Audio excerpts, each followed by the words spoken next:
不开玩笑，美团闪购马上就到，感谢30分钟好货到手的美团闪购冠名播出。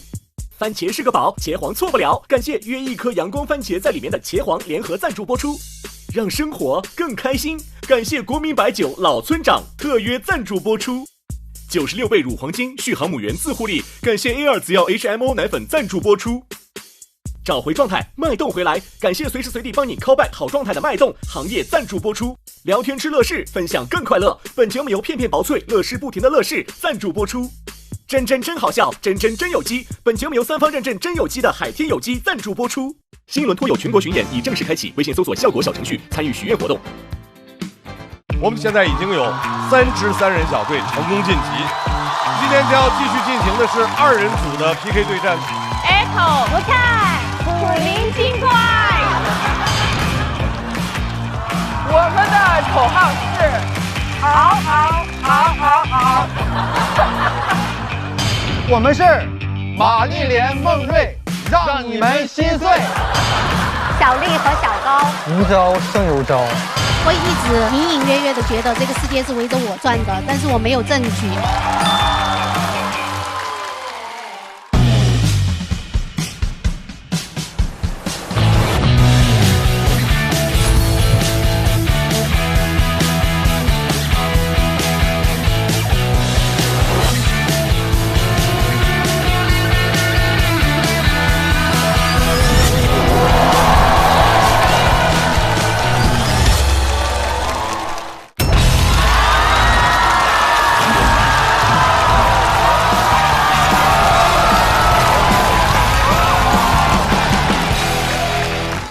好，欢迎各位来到由美团闪购冠名播出的脱口秀和他的朋友们第2季，欢迎各位。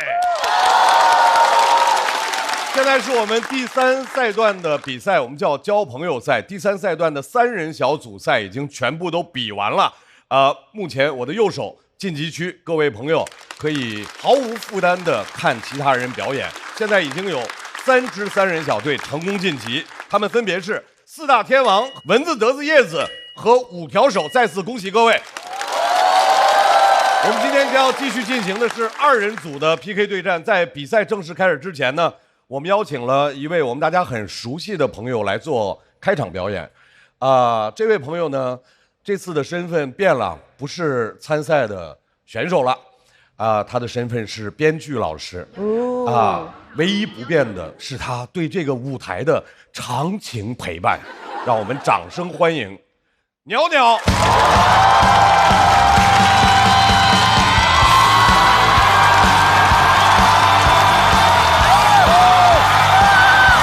是鸟鸟出来是示范的意思。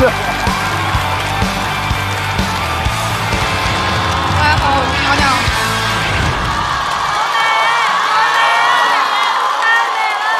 谢谢。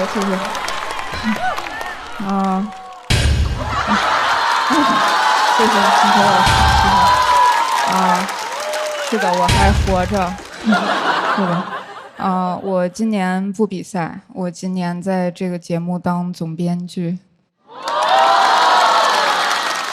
谢谢，我一开始也非常兴奋，觉得自己终于舔猎领头羊，是吧？后来发现活儿真的很多，工作时间也很长，所以其实是领头驴。其实我当总编剧也很惶恐，因为我们要给演员提建议，但舞台效果真的很难预测，所以我经常感觉自己在冒充一个老师，就是给的答案都非常模糊，就是这个题按道理应该选 B， 但如果观众没接就选 C， 实在不行就选 D， 如果自己讲顺了的话选 A 也行。作为一个普普通通的文本型演员，有时候读到漫才还要冒昧的指导人家表演。就你有没有想过，这个表演的劲儿再收的小一点呢？有想过完全不加表演吗？有想过当文本型演员吗？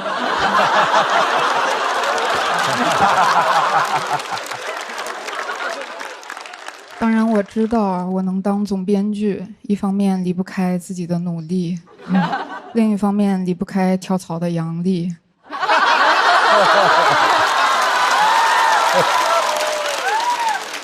就如果不是离开的同事那么有能力，公司也发现不了我的潜力。押韵了，是的。脱口秀的技巧也越来越好预测了，我甚至可以给大家分享一下我们的素材库，是吧？三国、水浒、西游记、哈利波特、甄嬛传、鲁迅、杜甫、马斯克、资本甲方特朗普。就其实演员写这种段子的时候也不想这样，没有演员写的时候觉得我真是个聪明的9年义务教育接受者，但写着写着就是这些了。因为观众现在看东西也很杂，我们举例子很难举到一个大家都看过的文艺作品了。有人心里想，那好东西呢？哪吒呢？看这俩都不是一拨人。其实不工作的时候我就上网，我也已经能看出一些趋势了。我就感觉现在互联网上很少原创，很多解读、整活、评价，给人一种感觉就是影视区民生凋敝，评论区文艺复兴。就网友真的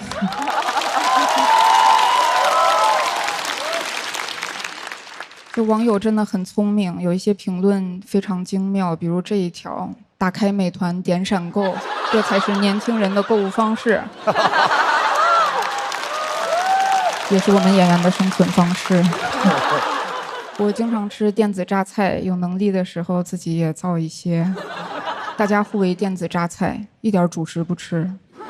综艺本身已经是榨菜了，还要看博主解析，还要给综艺剪 cut， 给榨菜榨汁儿。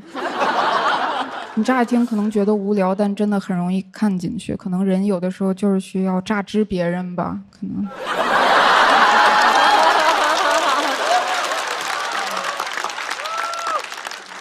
相比自己表达，我更喜欢听别人说话。我喜欢看那种博主，就是他把我已经知道的道理对着镜头咆哮出来，然后评论区纷纷表示赞同，这让我觉得自己正常，世界正常。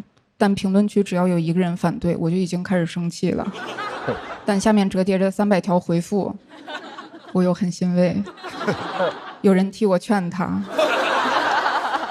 互联网就是容易让人情绪起伏，我经常上着热血沸腾，说我要学辩论，过了一会儿冷静下来，又觉得可能还是应该先学法律，在后面完全回归现实，觉得我还是先学武术吧。反正会说脱口秀是一点用都没有，可以这么说，没有什么问题是一段脱口秀解决得了的。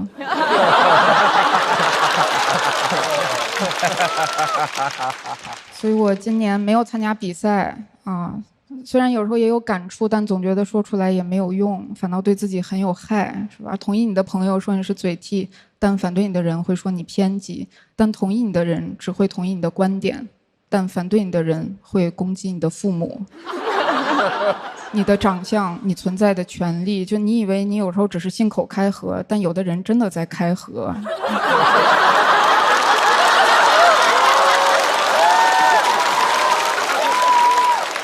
所以我现在是世界的旁观者，是吧？谁也别问我意见，谁也别让我评理，我不了解，都不容易，凑合活呗，让子弹飞一会儿。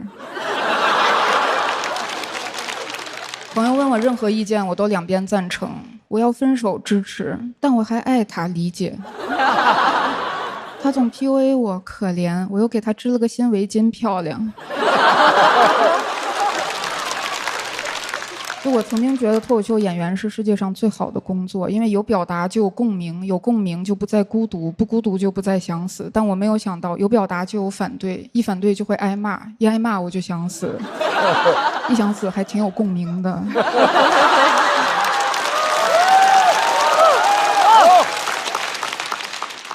但我觉得脱口秀对我的影响是我更能听别人抱怨了。以前我觉得提意见的人事儿多，是吧？为什么别人都能忍，就你不能忍？但我现在觉得有时候社会发展需要大家都来提意见，不然别人要怎么知道我生活里的困难呢？我要等别人来猜嘛。就你生气了，我没生气，那你为什么不工作、不结婚、也不生孩子？反正我没生气。我问朋友该怎么办，我说我想转行，他说支持。我说我又很舍不得，他说理解。我们总是挨骂，可怜。我又写了个新段子，漂亮。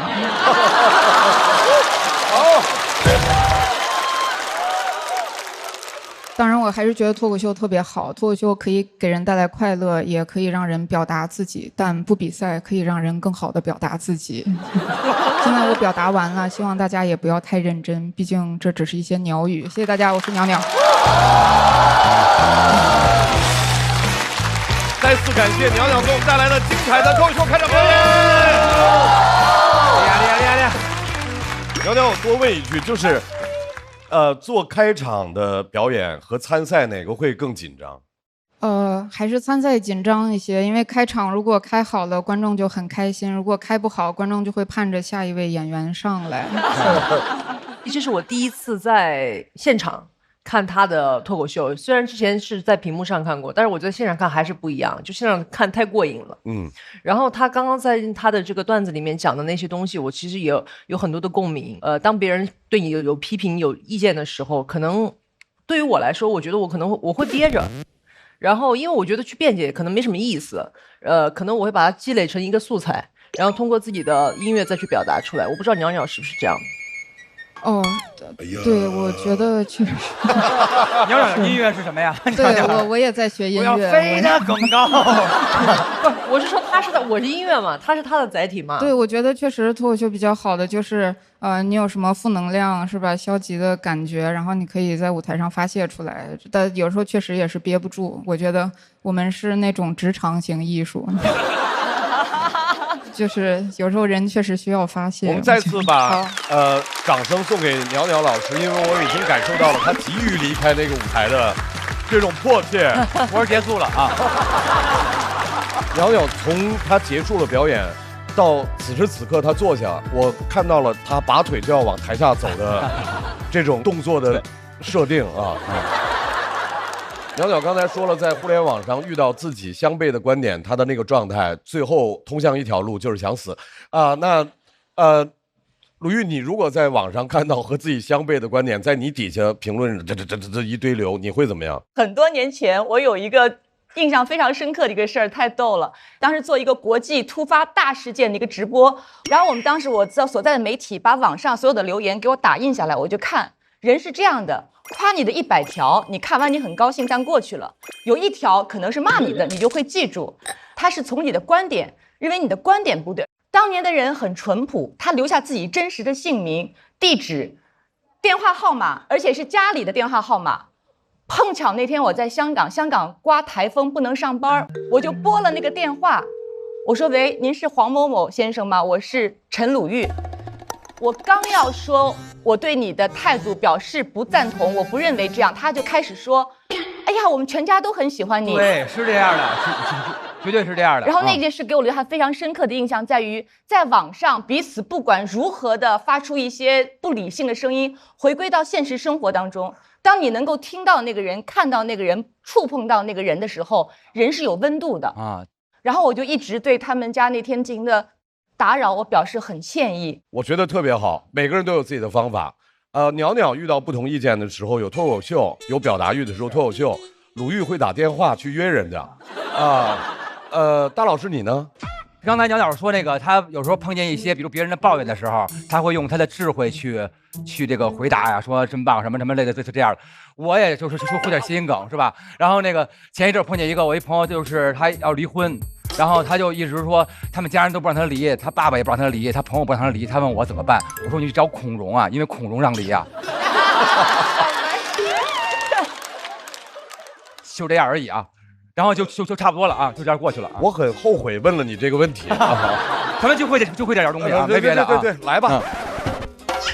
说到鸟鸟，我当时还有一个话特别想说，但张绍刚这家伙没有给我留那个气口去说，而且他问了所有的人，鸟鸟演完了，没有问我。来吧，我们准备开始比赛吧。所以我想表白的都没有表白成，借这个机会说一下，就是我觉得如果中国只能保留一个脱口秀演员，这个让我来决定的话，他就是鸟鸟。如果鸟鸟犹豫没有想好要不要做这个，以至于他没有想好，那我就希望这个位置永远空着，等着他想好了再回来。我们准备开始比赛吧，同时我们也要再次的对我们编剧团的老师表示欢迎和感谢，程璐老师、海源老师、鸟鸟老师、三弟老师。坐在他们身后的是来自全国各个脱口秀俱乐部的主理人，欢迎各位，以及欢迎来到现场的所有的脱口秀的好朋友们，欢迎大家！今天的比赛正式开始，接下来我们要进行的是交朋友赛的2人小队的 PK 赛。2人小队首先对战的2支队伍，他们分别是小丽和小高以及爱口不菜。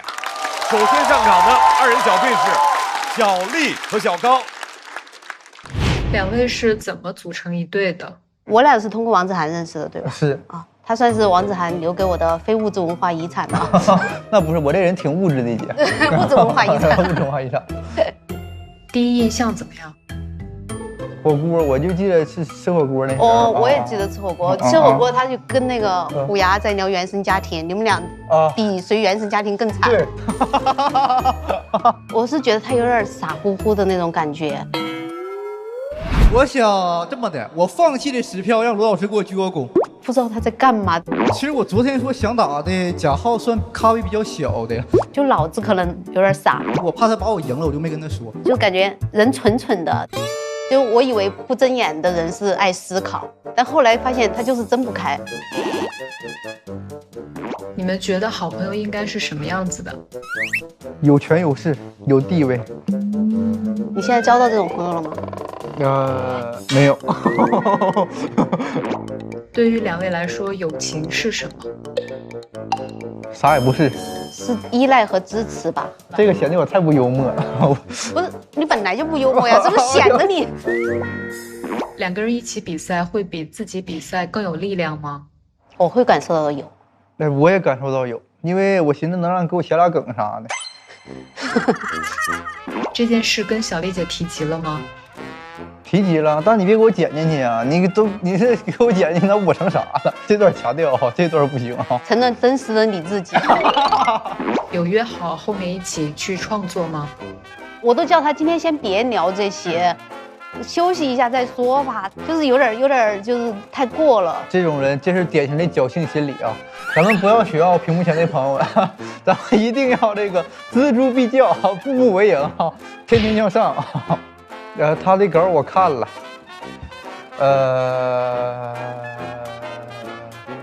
不要饿这么长时间。看吧，看你就知道了，看你就知道啥叫王小丽了。我看小丽姐的稿太震撼了。我现在写的目的就是别拖小丽姐太多后腿，你看那稿就知道了，智慧接近真相。让我们掌声有请王小丽、高涵。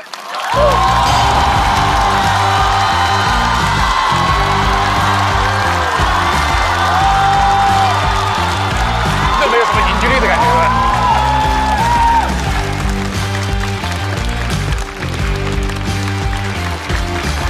这俩都这么松弛。小丽和小高，无招胜有招。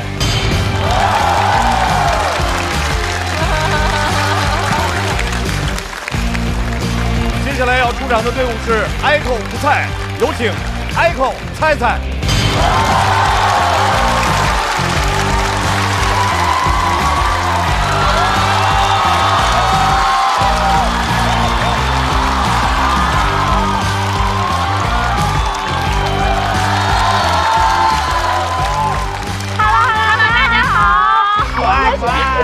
我们是 Echo 不菜古灵精怪，救命！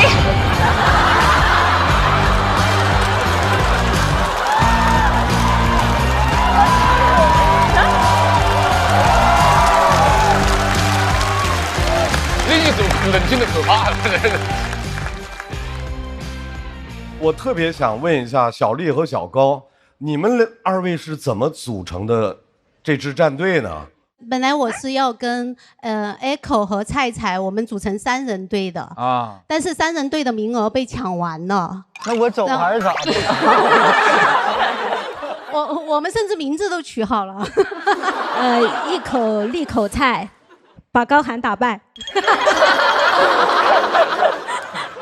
Echo 和菜菜生活当中本来就是好朋友哈。对。那么你们怎么评价对方是你什么样的朋友？我觉得菜菜更像是我的天才女友，真的，因为他有时候看节目，他会担心说自己在台上的状态够不够啊。我说其实你就是代表了我们所有女观众的天才女友，你就是静静的、悄悄的，然后在那里发掘生活的很特别的地方，所以我就让他就是充满信心。菜菜呢？我觉得我和 Echo 是那种互相掌握了对方最多黑料的朋友。就是因为我们两个说话就是彼此很交心嘛，说话的时候很放松，就感觉什么都可以说，可能就很舒服和他待在一起的时候。好，所以组成了这样的战队之后，我们非常期待2人战队的第一仗到底现场会打成什么样子。首先派出表演的是小丽和小高，这位朋友呢，他的表演很有风格。怎么说呢？叫做又狂又怂。掌声欢迎高寒。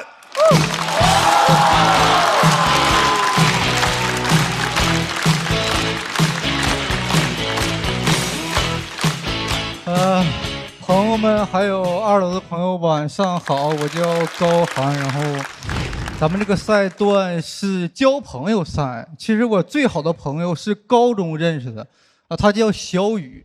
小雨是常年的倒数第一，他完全活在自己的世界里。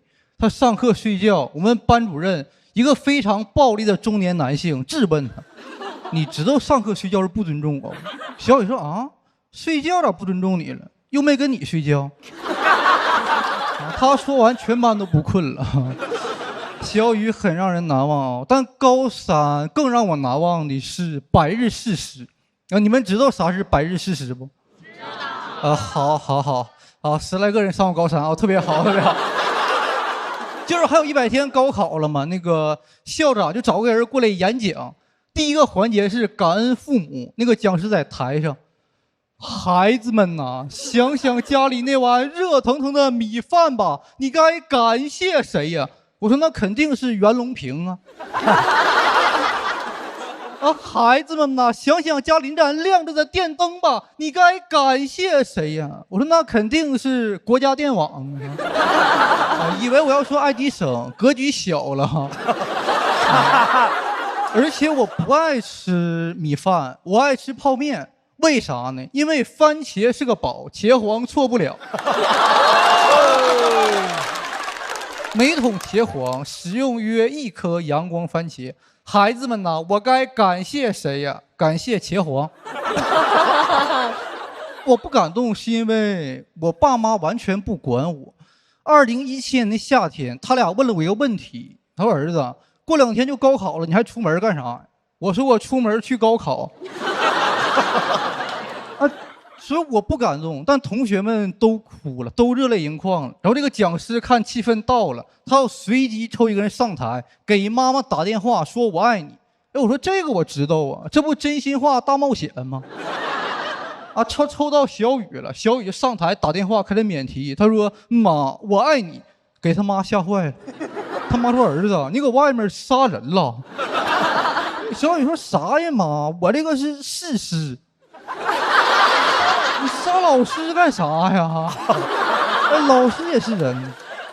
打完电话不让小雨下去，让他在台上喊自己想考的大学。小雨在台上，我要上北大，我要上北大。台下很多人嘲笑他，朋友们，嘲笑别人梦想这种行为，我是很喜欢。我说你昨天想上的不是北大，你昨天想上的是网吧啊。底下就是都在嘲笑他，但是那个讲师突然又喊了一句：“高3的将士们，全体都有，我要上北大！”所有人失去理智了，就都在那喊“我要上北大”，给我吓坏了。你们见过800个范进一起中举吗？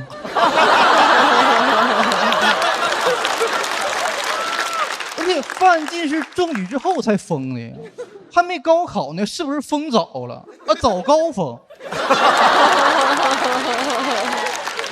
那喊的我都怀疑自己了，我说喊不会真有用吧？给那喊的教学楼里高1高2的也怀疑自己了，说啊，学长都要上北大，现在清华这么不堪吗？咱们只喊这个最好的学校，稍微差点学校没人喊。阜新工业学院没人喊，就喊北大，上海交大没人喊，上海交大咱们考不上，但是咱们也看不上，啊，咱们就喊这个乱喊，反正也没人当真，但校长当真了，在一声声北大里，我们校长逐渐迷失了自我。我看校长在台上那个状态，哎，我在哪？我是谁？我是不是北大校长蔡元培？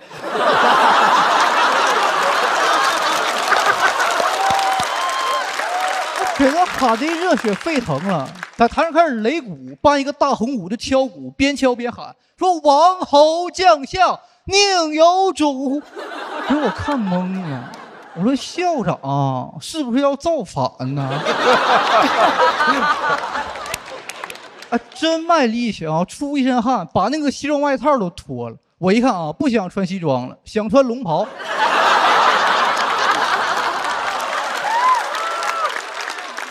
当时我以为百日誓师完全没用，但是没想到呐喊的力量真的很强大，它对成绩的影响立竿见影。那天下午英语考试。听力我一个没听清，我耳朵快聋了，我因为脱外套着凉，第二天校长感冒了，先帝创业未半，上呼吸道感染。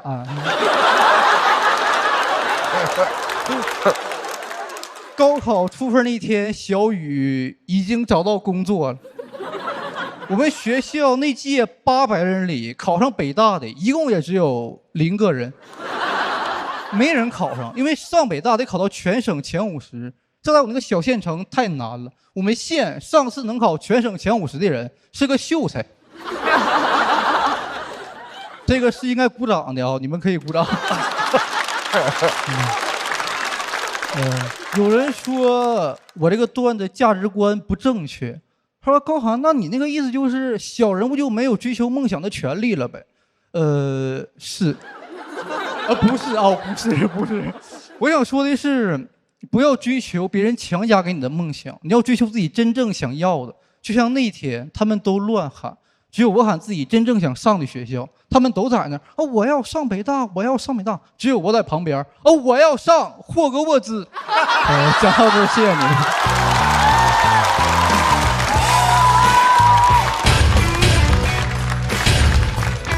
哎呀，干的！来，各位，高寒的锁票倒计时。再次掌声送给高寒。高寒从这一季开始，先是从养鸡王子，然后沦落到穷人，今天呢就摆出一副就是看透了世事的样子啊。对对对啊，高寒身上有一股需要正骨的感觉，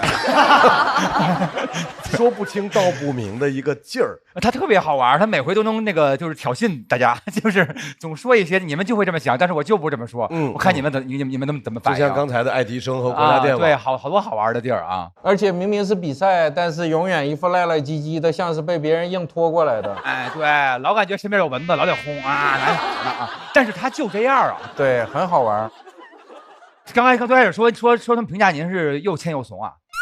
不知道啊，谁让你这么评价呢？多厉害！不知道，因为这个有人，那个人已经不是人了，好吗？就是对，就有人不是我。我只评价你欠而已，没。我们现在假设啊，有人评价你又欠又怂，你听到这样的评价，你觉得准确吗？我主要是怂嘛，什么又欠又怂？我是又棒又红，是这样。我是觉得对高寒的评价就在灯上吧，因为他好像不是特别习惯被人夸的那一挂的人。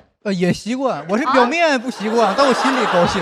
真的啊？对，其实很多人都这样，一副特不屑的样子，但你要夸他，他心里。对，我觉得高寒跟那个孙中恒他们都是那种一被夸就感觉局促不安。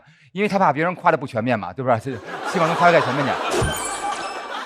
我一直很喜欢高寒这个范儿，就是那种外表是很放松，他内在其实也是松弛的那种感觉。就他好几回都是他那稿里都有一种我能说出这种，只有我能说出这种东西的那种感觉啊。他有个小劲儿啊，对吧？是吧？是不是有一股那种劲儿啊？但他好像听困惑了。他本身长得就困啊。没有，我听的受益匪浅。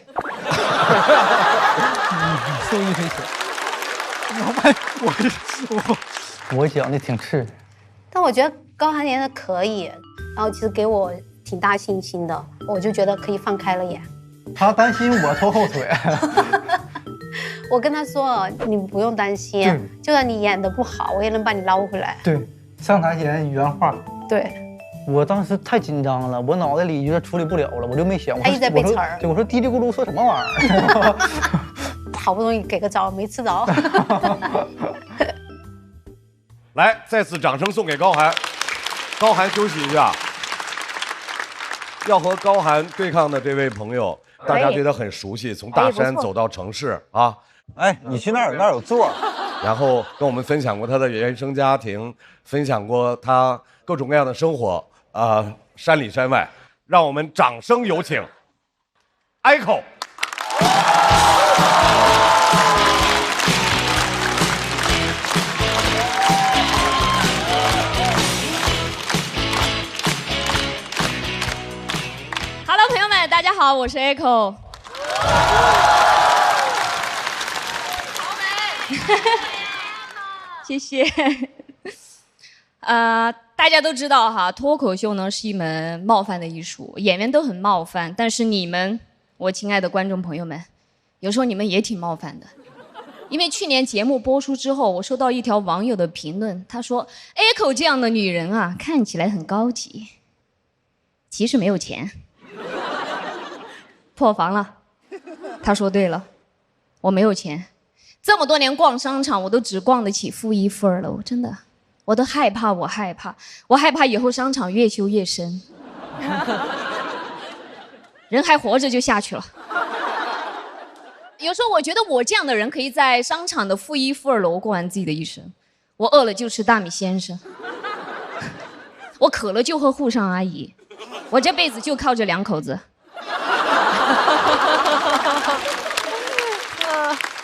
当然了，有钱人也要去地下，他们的车会停在负3、负4楼，然后停完车坐电梯，经过负2楼、负1楼，1楼5秒钟，从我的全世界路过。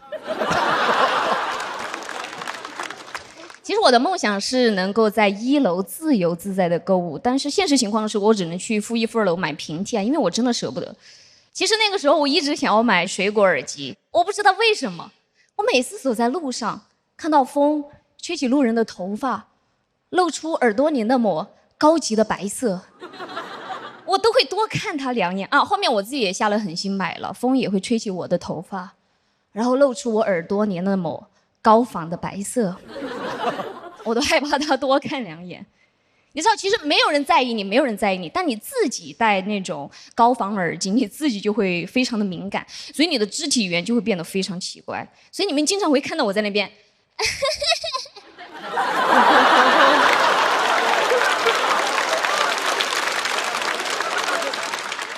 高仿耳机的外形其实没有什么大的变化，直到有一天我一个朋友约我出去骑车玩，然后他在我后面特地嘱咐我说，待会儿我们在马路上骑车会非常的危险，所以你一定要记得关降噪。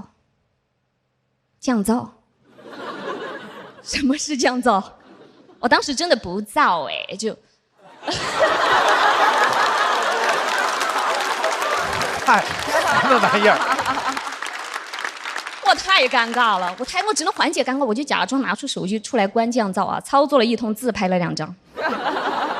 很多东西藏不住，很多东西真的藏不住。有一天坐我旁边的同事，他跟我说：“你是不是换新耳机了？”我说：“你怎么知道？”他说：“你现在听歌我都听得到。”那一刻我的脸刷的一下就红了，也是那一刻我的世界真的降噪了。没钱，但是想要高级，我发现一直是我的生活状态。小的时候我特别喜欢看《还珠格格》，看得特别入戏。然后住在城里的姑姑暑假回来看我，她从我身边路过的时候，一阵味道飘过，我差点叫出来说香妃。它真的好香啊！不过那个时候我不知道这是城里人会喷的香水，当时才10岁的我决定做一瓶自己的香水啊，前调是我自己摘的茉莉花，中调是我自己打的山泉水，后调呢是我最后全都扔掉。这是真实发生的事情，因为那花泡在水里它是会腐烂的啊。A 可5号研制失败。但还好，后面我决定去镇里的小卖铺买他的香水。那个农村里面卖香水太奇怪了，那瓶子特别奇怪，我分不清是香水还是白酒，感觉不是买了1瓶，是打了2两。我买回家一闻，真的太刺鼻，不是香妃用的是这款吗？感觉香妃用的不会招蝴蝶，但一定能杀虫。我都怀疑香妃可以拿它直接当防狼喷雾用。50米内皇阿玛绝不敢近身。香妃，朕来啦！朕走啦！我真的没有夸张，香的我头昏脑胀哈。我觉得那瓶香水我再闻一下的话，我命都没了。如果闻完了我命都没了的话，那真的是闻香死女人。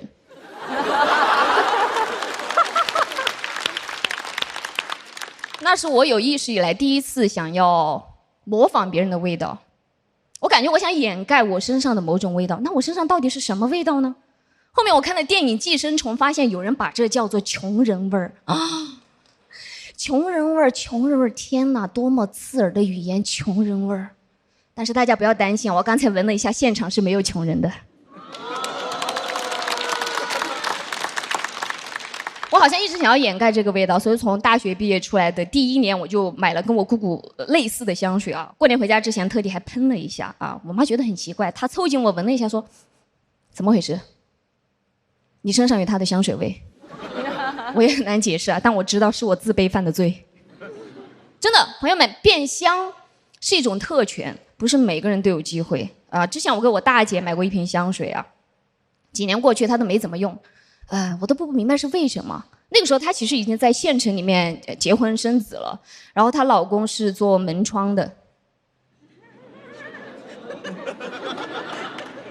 她老公刘仁成呢，有一天就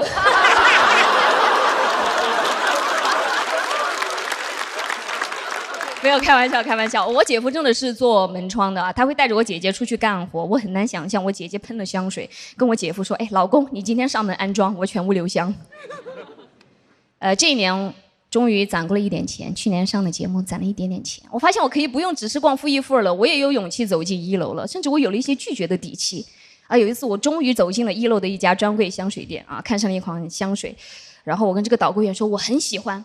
但是太贵了，我买不起。本来以为这个导购员给我翻白眼，结果他特别激动说：“姐妹，你好勇敢，真的，你买不起竟然敢直说。”我说：“姐妹，你比我更勇敢，你竟然敢直说我买不起。”谢谢大家，我是 Echo。来，掌声送给 Echo。几个真的没有吗？抓紧最后的投票时间，来 ，Echo 锁票。倒计时，再次掌声送给 Echo。因为我觉得他讲的可能很多女孩会有小时候那种共鸣，自己做香水，我小时候自己做过涂的红指甲油，因为看电影叫《城南旧事》，里面那个女疯子用什么花的那个花瓣加什么明矾，指甲花加明矾。对啊，我因为小找不到明矾，我忘了用什么东西，就总之每个女孩都有过类似的，就是你尽可能接近美的尝试。拿布一裹啊，所以我觉得他描绘了一个，我觉得就是每个人追求美的那种场景，我是还很动容的。Echo 为什么在第3赛段来选择这个内容来讲？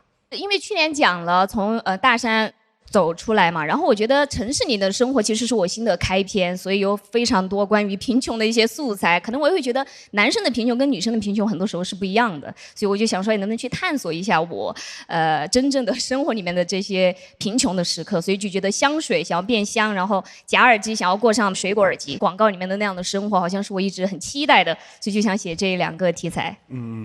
鸟鸟老师从编剧的角度，因为我和 Echo 关系自以为还不错，所以自以为是怎么了？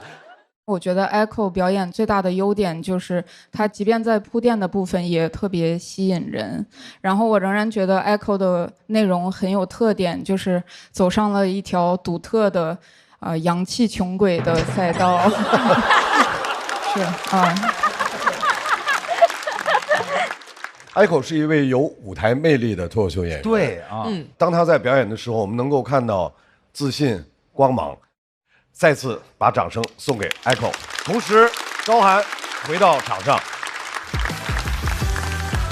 在高涵和 Echo 两个人的表演全部结束之后，让我们来看一下高涵啊，高涵和 Echo 最终他们得到的票数是。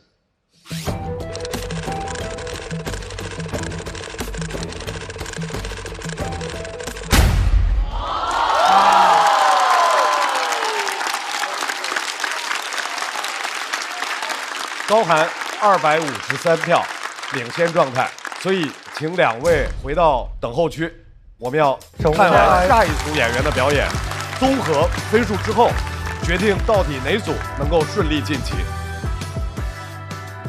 今天选的是我自己成年之后或者小时候一些事情，我觉得是非常真实的。我觉得好像在我的段子里面，我一直想要去掩藏掉、去除掉身上的农村的味道，或者说来自我家乡的味道，我就一直很讨厌。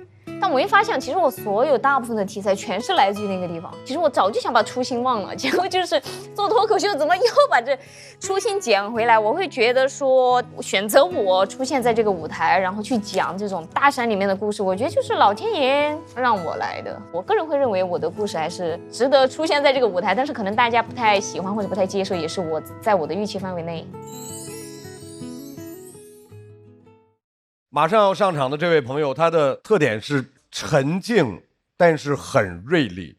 我特别希望大家能够静下心来，听他去分享他小时候就开始有的一些困惑。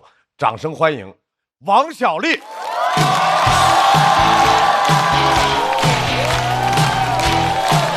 我这姐除了本就是本了，特别稳，必须得本。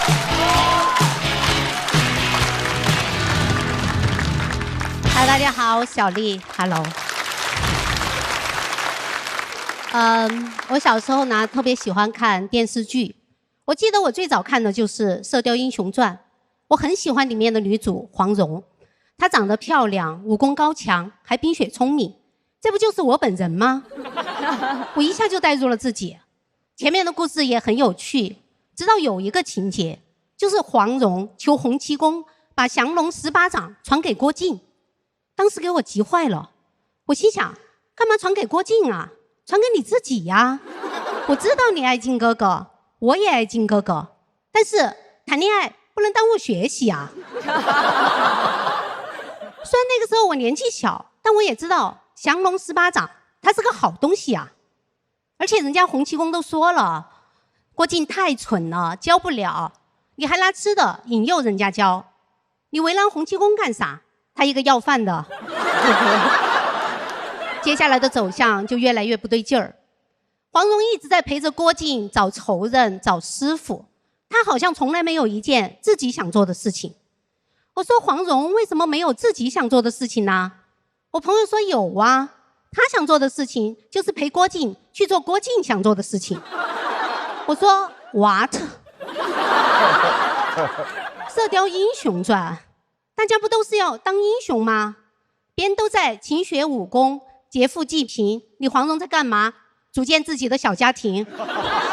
你本来是从家里逃出来的呀，遇到郭靖之后又想有个家，早知道你不出来呀，你家还大。还有桃花，我不理解，所以就弃剧了，没再看下去。后来我隐隐约约听亲朋好友说，他和郭靖结婚了，生了几个孩子。江湖人人都得尊称一声郭夫人，只有少数反派还记得她的名字。他们说黄蓉你个妖女。现在想起来，这些反派倒挺尊重黄蓉身为女性的主体性。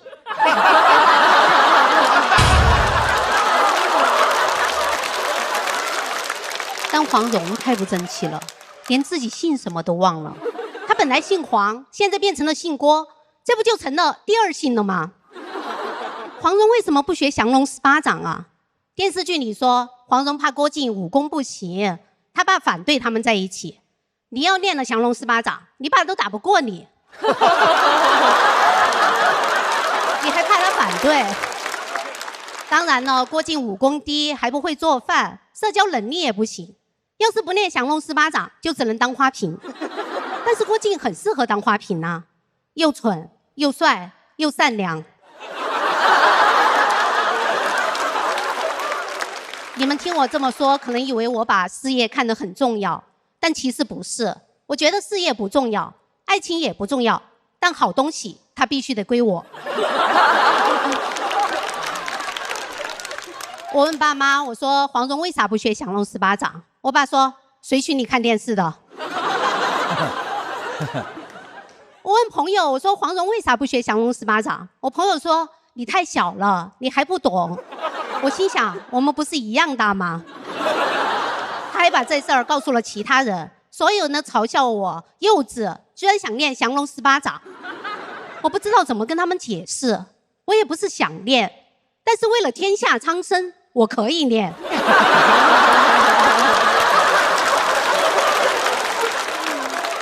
这不叫幼稚，这叫胸怀天下。后来又追一部新剧《一帘幽梦》，当时这部剧真的非常非常的火。当时我们班的同学分成了2派，一派是支持子宁，另外一派就是我。我真的很怕暴露自己，每次他们讨论我都不敢说话。要是有人问小丽你怎么看，我就说我还小，我看不懂。他说我们不是一样大吗？直到有一天有个朋友偷偷摸摸的把我拉到一边，非常郑重的跟我说，他说王小丽，我跟你说个秘密，你可千万不要告诉别人啊。我说什么秘密？他说你昨天晚上看《一帘幽梦》了吗？那个费云凡对绿萍说，你不过是失去了一条腿，但子宁他失去了爱情。我有一个想法，也不知道对不对，有没有可能腿比爱情重要啊？我说你是怎么找到我的？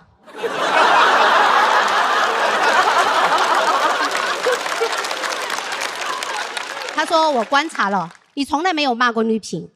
我说因为绿萍没有问题啊，是费云凡脑子有病，这又不是他的腿，也不是他的爱情，他就是多管闲事儿啦。绿萍也就是没有腿，绿萍要是有腿早踹他了。绿萍应该练降龙18掌啊。这件事情真的让我非常感动，终于有人站在我这一边了，或者说终于有人站在真理这一边了。前几年我看到网上都在吐槽《一帘幽梦》，我赶紧给我朋友打了个电话，我说你告诉别人呢？他说不是，我们的时代来了。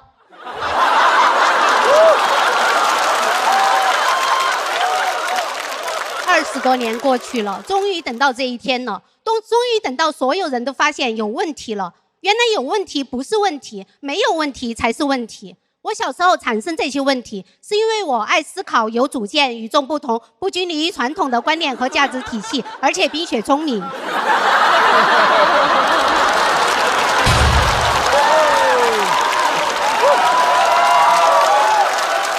我知道这段有点太长了，但是没有办法，我有点太多了。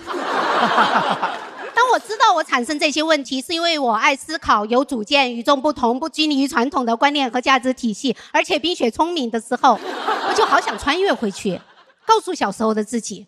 我跟他说，我说你好，我就是未来的你，你放心，没有结婚，但是呢也没有工作，怎么活下来的呀？只能说上天有好生之德。我今天来主要是跟你说2件事情。第一，要听爸妈的话，不要看电视剧，他们是真的为你好。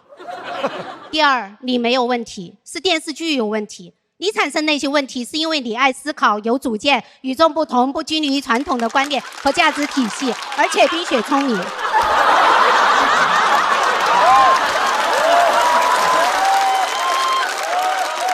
你可以念降龙18掌。谢谢大家，我是小丽。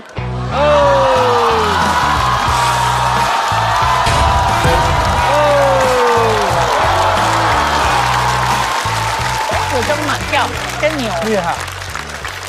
王小丽锁票通道开启。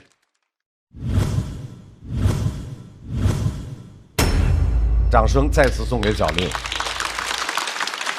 小丽经过了第2轮的一些起伏，所以今天你紧张吗？特别紧张，但是我看到高寒的表演之后，真的给我松了好大一股气。对，我就觉得啊，那我就放开了演吧，连高寒这小子都还能演。很稳，因为他冰雪聪明怎么着的？那一串怎么说？我们能学一下吗？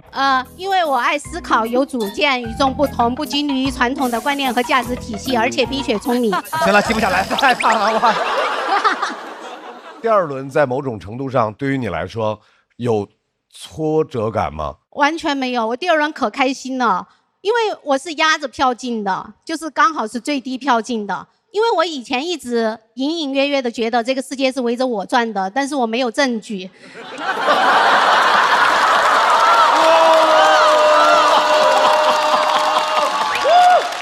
哇，太帅了！哇，漂亮！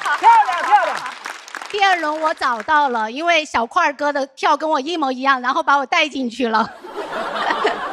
所以第2轮对于你来说是证明世界围绕你旋转最好的证据。对，太好了。卢豫是最早拍的。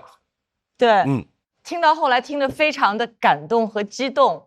前不久跟小帕做了个节目，当时就想到了鲍勃迪伦那歌，就是一个人要走过多少路才能成为一个人。我想把那个里面的人就变成一个女性的代称，一个女孩要走多少路才能成为女人。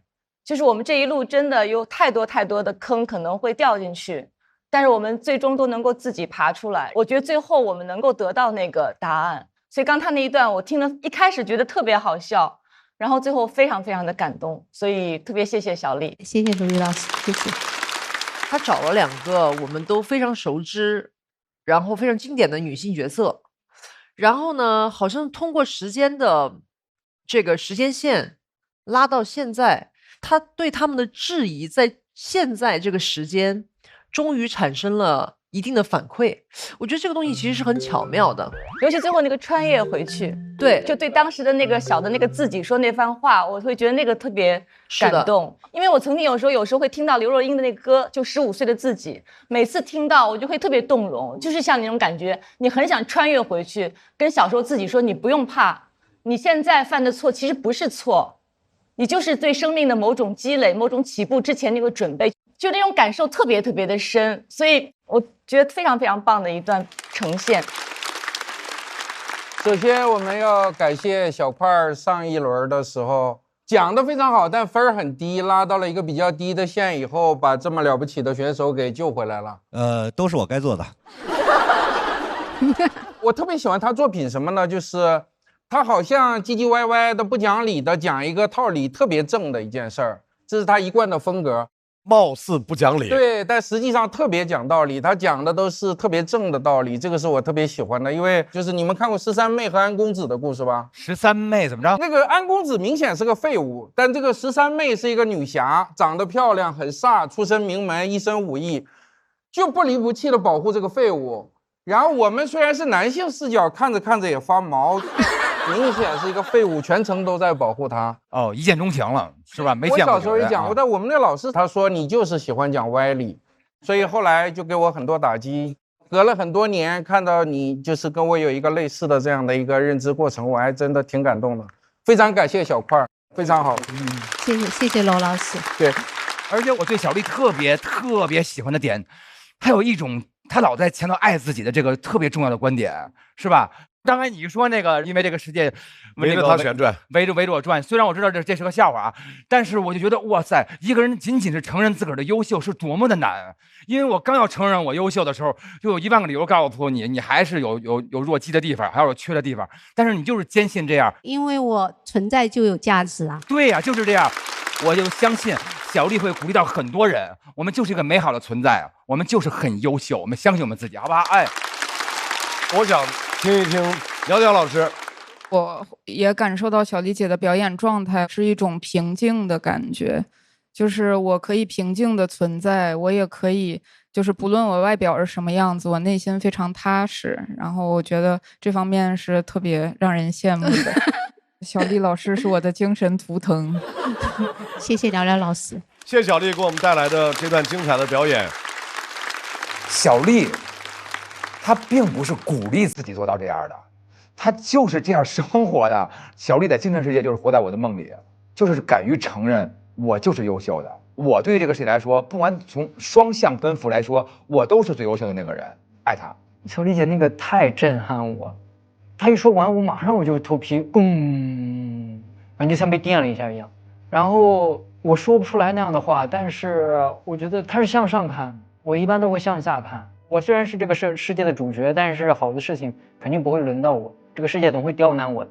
哦，谢谢小丽姐，她能告诉我能这么想事情。其实小丽姐上台之前，我状态是非常糟糕的，但是小丽姐姐上台讲的那一切，我都是站起来鼓掌的。我好想成为这样的人。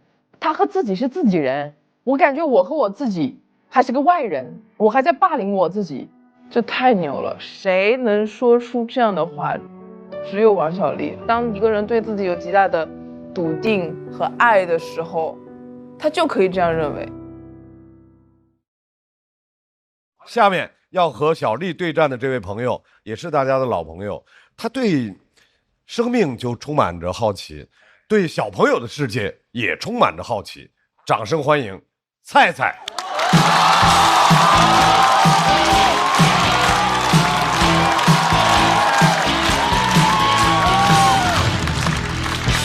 Hello， 大家好，我是菜菜。Hello。我很喜欢看小朋友过家家的时候模仿大人，很有意思。就前段时间我去一个亲戚家串门嘛，遇到2个6、7岁的小朋友，一个小男孩，一个小女孩。那个男孩就坐在沙发上假装开车，那女孩往副驾上一坐，男孩就说：“走了，去北京同仁治不孕不育喽。”为什么？我觉得特别可爱，因为只有没有经过社会规训的男人，才能把不孕不育说得这么骄傲。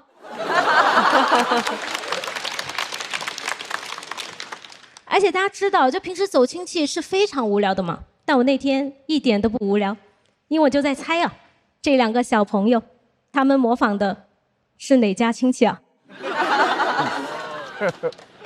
虽然我觉得小朋友可爱啊，但我自己特别害怕生小孩。我有一次在咖啡厅嘛，就看到一对父子，那个爸爸就戴着耳机在那办公，然后他就把自己的手机给小孩玩，然后小孩就开始就是那个外放手机，就用外放的手机看那个电影解说嘛。解说的开头是这样的：如果你没有看过这部电影，就不知道什么是真正的18禁。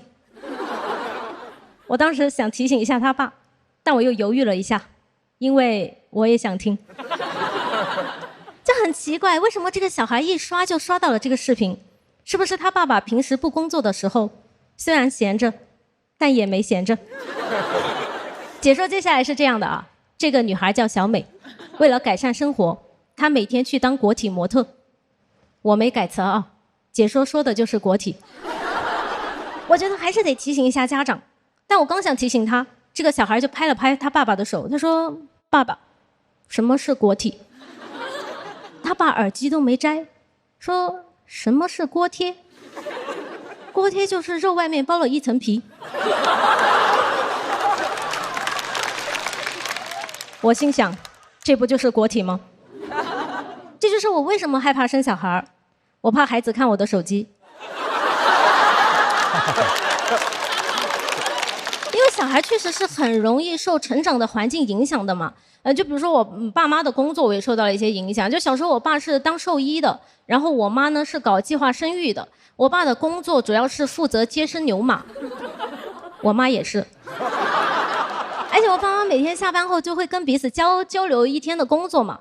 我妈就会说：“哎，超生了一个。”我爸就会说：“操，生了一窝。”就爸妈的工作也影响了我的思维方式啊！就我小时候读那个安徒生的小美人鱼嘛，就小美人鱼的妈妈生了6个小孩，然后我就很困惑，我就想说，那美人鱼她到底算是人还是算是鱼？就如果她是6条鱼，那就应该由我爸来接生；但如果她是人，那她就超生了5条人。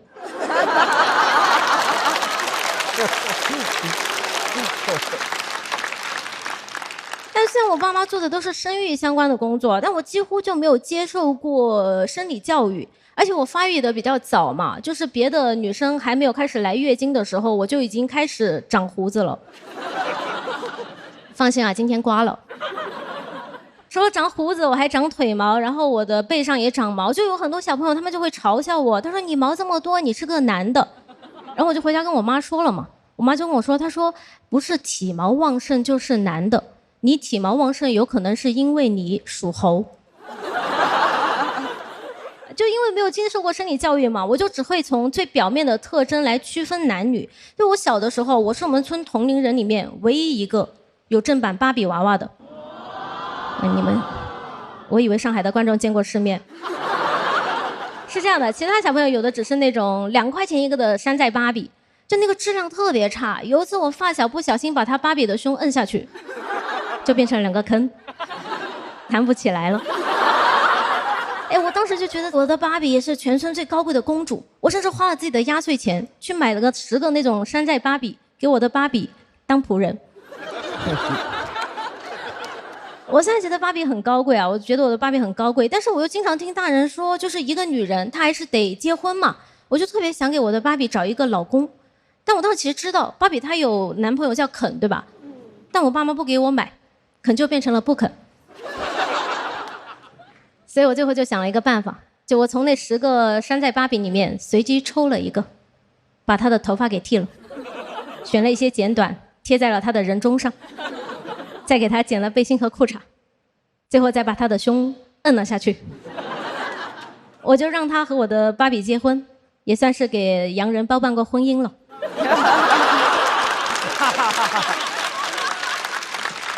但虽然他们一个是山寨的，一个是正版的，确实有点门不当户不对，对吧？但是因为幸好他们都是芭比嘛，包办婚姻最重要的就是8字。然后我还会时不时拿着2个芭比娃娃亲嘴，因为我当时看电视剧嘛，就是男女主角亲嘴之后没过多久就会有小孩嘛，我就想让他俩也生一个小孩。然后有一天我拿着2个娃娃亲嘴的时候，我妈就看到了，她就问我，她说你在干嘛？我说我想让他俩生小孩。我妈说这样生不了小孩的。我说妈妈，那孩子是怎么来的？我妈就犹豫了很久，最后我觉得她像是下定了某种决心，她就跟我说，她说孩子是这样的，是一个男生遇到了一个女生，然后他们相爱了，决定结婚，就像爸爸和妈妈，然后孩子就是他俩有一天晚上一起从垃圾桶捡的。但虽然我父母没有教我什么生理教育的知识啊，不过初中学会上网之后呢，该学的和不该学的我都在网上学到了，甚至可以教父母一些。所以我觉得父母还是得教孩子一点生理知识，因为你不教，网上有的是人教。而且就是我们这个节目也会在网上播嘛，我也可以教。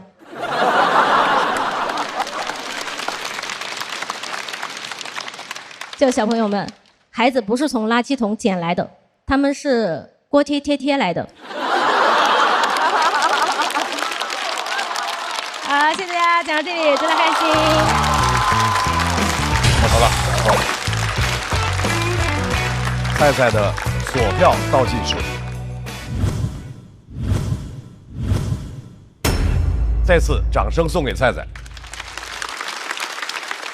我个人是喜欢前半段，就是讲到那个小孩说去那个什么不孕不育医院，包括那个国体。但后半段因为讲到 Barbie， 对我来说可能有一点点这样隔了一层文化连接感。还有他后面讲到，就是我们从小对于生理卫生知识没有那么的熟悉跟了解，这个是没有改变过的。但是他讲的那个说爸妈是从垃圾桶里捡来的那个感觉，听过，因为我们也没有学过这些，小的时候。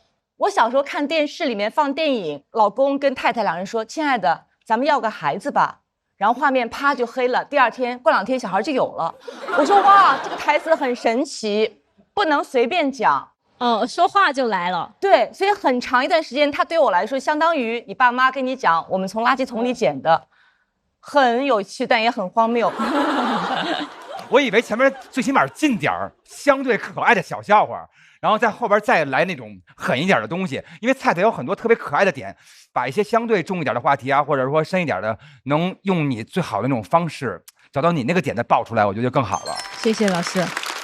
来，我们想听一下鸟鸟老师。我听到第2段有一个疑问，因为我听的时候会感觉你讲的时候有一点犹豫，然后会感觉有点想具体的小词儿的那种感觉。对，因为词儿可能有点不熟，而且就是我其实也一直在担心说国体啊什么的，就是大家会不会觉得有点接受不了，所以我其实讲的时候也没有那么自信的讲出来。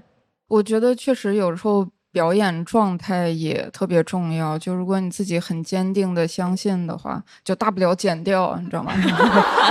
观众就会相对放松一点。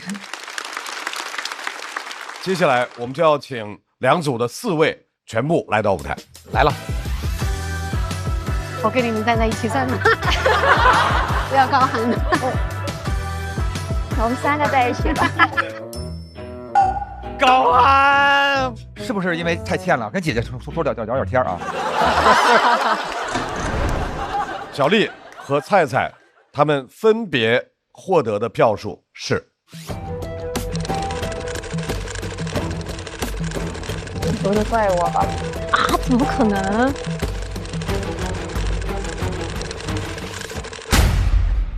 不是你的原因啊。小丽和小高519，哀口不菜376。恭喜小丽和小高的2位晋级到下一赛段。很好，200，其实应该290了。没有，哪有那么好？我俩早就说了，最不想选的就是菜菜和爱口，剩下就我们2组。我不想选到爱口菜下，我也不想。选择子浩跟 Seven。造化弄人呐！那你们组内商量一下谁对谁。你俩选吧，我跟他俩关系挺好，根本没得选。你们现在的相处模式是怎么样的？我们相处少，而且我们都是彼此尊重的那种。你咋知道我尊重你呢？给高寒的尊重也不能太多，我就怕他消化不了。有句话怎么说来着？叫什么？近则不逊，远则怨。哦，好像是《论语》里的吧？就是说这种小人，你要跟他近的话，他就蹬鼻子上脸；你要跟他疏远了的话，他就不乐意。好像有这句话，但我觉得你不是这种人，我只是觉得。那能让你看出来呀？哎呦我的妈！尊重给多了，他有点欠儿。这轮比赛中，你的队友对你有哪些帮助？帮助就是我知道有他，我能演得安心。我觉得他的帮助就是，我之前有发稿子给他，然后他第2天就发了10几条信息，挨着给我改段子里面的，给我加梗。我起到一个什么作用呢？一个备忘录的作用。因为我有时候有点糊里糊涂的，我改的时候就把有些很好的东西删了。他说这儿你咋能删了呢？然后赶紧给我加。他说你等一下，你不能走，你再把其他的拿来，我一个一个给你对看有没有删掉好的有意义的东西。这点挺好的。你们更加了解彼此了吗？他的形象是很稳定，你就一直跟任何人他都是展现就是真实的自己。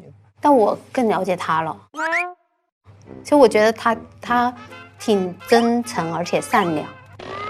这啥词儿啊？都这跟我有啥关系？你是不是捧我？为了捧我煞费苦心。哀口不猜的2位要在等待区等待。我内心里面希望你可以拿很高的票啊，辜负了你的期待。还记得第一次见面吗？第一次见他的时候，我觉得他好洋气啊，然后后面就发现哦，蛮装的。我第一次见菜菜，我感觉他好像刻意的想把自己隐藏掉的感觉，但是一上节目就成为焦点。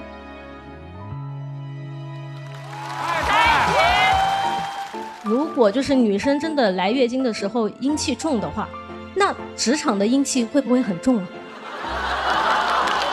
自我透出果是个女的，那个金箍就会变成2个，做成钢圈内衣，齐天大圣的秘密。他好地狱，对吧？但大家也别怪他，反正他妈也不爱他。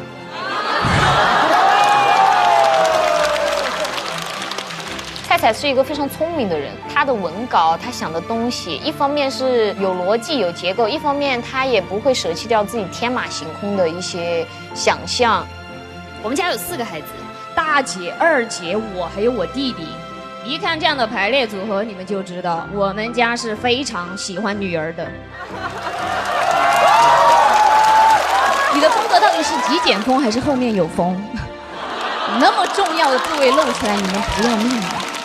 香妃，朕来啦！我很羡慕他一点，就是他面对镜头的时候很自如。妒忌，嫉妒。他说他喜欢看谁的书啊，他跟我说了，我也会悄悄的收藏，然后去看，然后争取超过他。一点小竞争，一点小嫉妒，又很欣赏。当对方真正的获得成功，心里面还是会为他感觉到由衷的高兴吧。你们在一起会做什么？互相吐槽，互相讲一些小秘密，一起玩一些很幼稚的东西。I'm a Barbie girl in the Barbie world。我是对我的内容很自信哈。被谁问了？你是夏天，因为你很热烈啊，你很璀璨，你的光芒很耀眼。秋天酝酿出了很多东西，我觉得你还是挺丰富的。夏天是我最喜欢的季节。我们一个像夏天，一个像秋天。那牵个手吧。真实的朋友，然后一起闯关。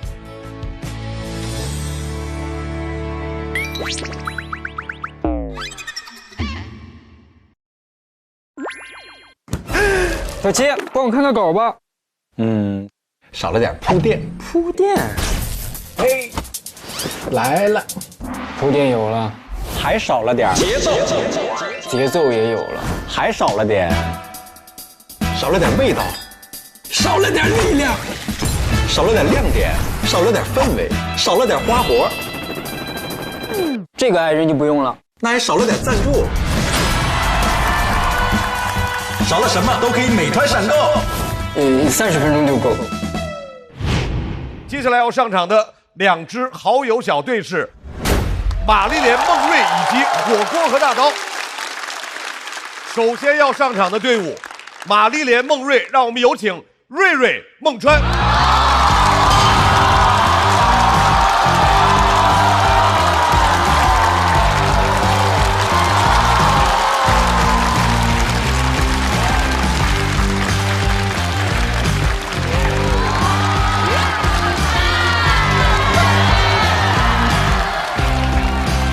大家好，我们是玛丽莲梦瑞，让你们心碎。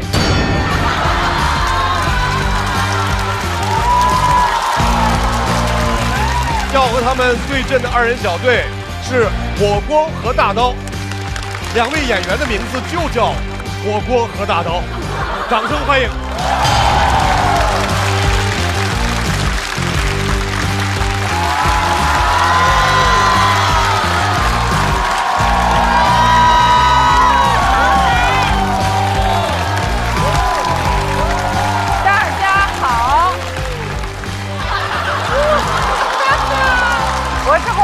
我是王大刀，我们是火锅和大刀。口号呢？我们的战队口号是嗷嗷嗷嗷嗷。说这么久啊？走吧，好，我就走了，谢谢。马上要出场的是玛丽莲·孟瑞队。这位朋友特别有特点，一张少年老成的脸人到中年但是仍然拥有着和年龄不匹配的真诚脆弱，让我们掌声欢迎瑞瑞。瑞瑞。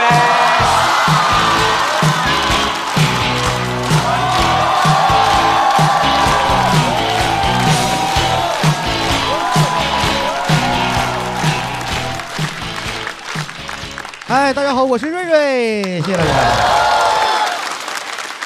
能看出来我很开心，因为走到了第3轮啊，就是这一轮想讲讲我爸，他没同意。他说你要敢讲我以后再也不管你了。我说那一言为定吧，咱们就。就是我不知道为啥我爸有那么多逆鳞呢，他这逆鳞多的让你感觉好像这条鱼们长反了。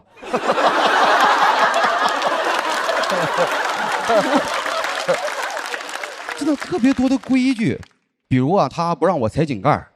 小时候有一次我不小心踩了一下井盖，我爸上来给我3拳呢，都给我打懵了。然后他给我解释，他说你刚才踩井盖了，爸要是不打你3下，你得倒3天大霉。我就想我一个孩子，最倒霉的事儿不就是挨打吗？而且他不允许我说任何不吉利的话，什么病啊、灾呀、死啊这些他都不让提。有一天他问我，他说你最近咋样了？我顺嘴说了一句，我说最近太累了，我怕哪天我再猝死喽。这话一说完，他很生气，他说呸呸呸，你再瞎说，你打死你。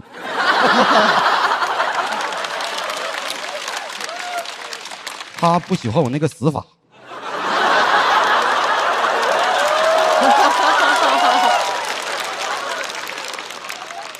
而且我觉得我爸是一个为了否定我而生的人，就好多事情他不懂，但是不影响他否定我。5年前我跟他说，我说爸，我想干脱口秀，他说绝对不行。另外啥是脱口秀啊？我找出一个视频，就我开完麦一个视频给他看，我说你看吧，他说看，他说这不2人转吗？我说你再往后看，再往后看，他看一会儿，他说你搭档呢？我说我想干这个，因为我说我喜欢舞台，在舞台上光芒耀眼。他说那你就不如跟我干，啥行业能有爸耀眼呢？我说那倒是，谁能有你耀眼呢？我爸是干电焊的。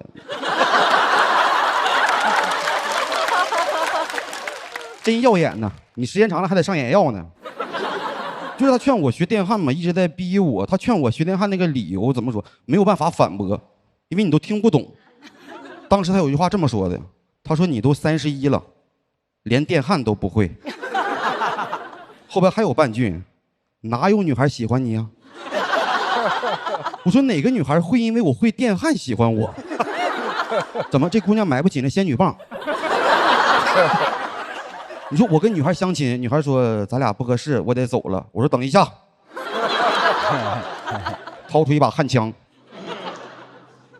现在呢？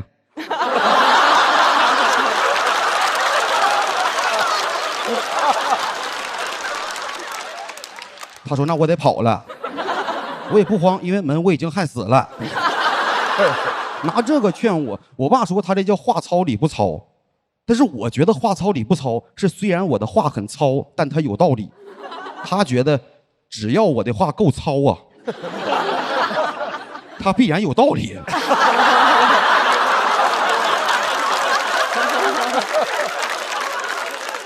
那是我跟他吵得最激烈的一次了，最后我有点急了，我说爸，你记住啊，这辈子我也不可能干焊工。然后一句话他就生气了嘛，他开始给我扣帽子，他说你瞧不起焊工。我说咱吵啊，就好好吵，你别像那些杠精网友似的，你啥逻辑也不讲，光扣帽子不行。我都怕他网暴我，我特别害怕吵着吵着，我爸突然掏手机录我说看啊，这个人啊瞧不起焊工啊，给我吵害怕了都。后来其实没有什么结果嘛，吵完之后我自己也反思过，我觉得可能是有点反抗有点激烈了，是我给他发了一个很长的一篇消息去道歉。我爸很倔，我怕他会不原谅我。但是当我道歉的消息发出之后，我知道是我格局小了，他已经把我删了。真的就是那是他第一次删我，但并不是最后一次。给我删害怕，当时我跟我朋友抱怨，我说完了，我说我爸删我了。我朋友还安慰我呢，说没事，老人都这样。我爸也删我，有时候脸都删肿了。我说不是那个意思，就我俩是从那一次开始之后吧，关系确实是不太好。怎么说，情同父子吧，可以说是。我不知道你们多长时间联系一次家里，我很少联系，我联系不上。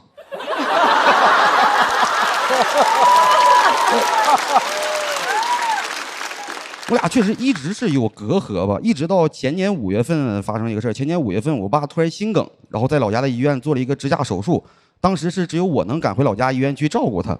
我说实话，一进医院有点心酸，因为就在我心里边，我爸顶天立地。我这辈子第一次看他那种状态，就是一个刚强了一辈子的小老头，穿着病号服躺在病床上发呆。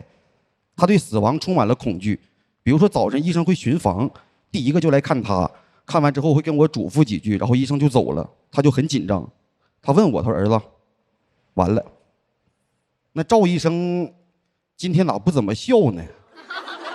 我说人家第一个就来看咱们，那开场就是很不容易呀。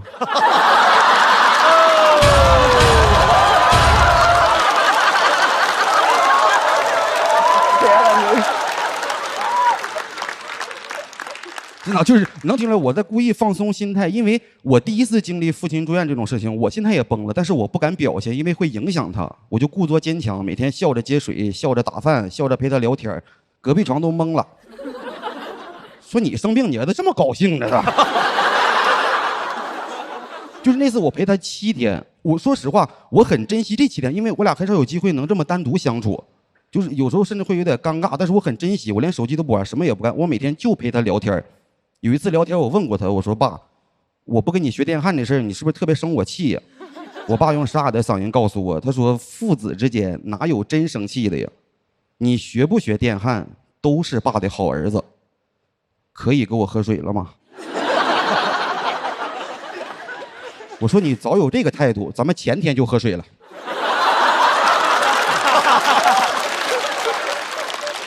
我说你声音有点沙哑了你。就是我在调节气氛，当时因为太害怕了，害怕的原因是他手术做完了，还有一个叫48小时的危险观察期，你要等医生一个准确的通知。就那2天心理压力有点太大了，就我每一分每一秒都在祈祷，特别害怕。然后直到医生找到我，亲口跟我说，他说你爸没事了，还有点时间，咱再观察一下就可以出院了。我那么多天都没哭，听完这句话反而眼泪一下就出来了，然后我哭着回到病房。我说爸呀，我说医生说还有点时间，他就倒下了。他心态有点太差了，而且那次手术之后，医生嘱咐他，像以后这种电焊这样的活他是不能再干了。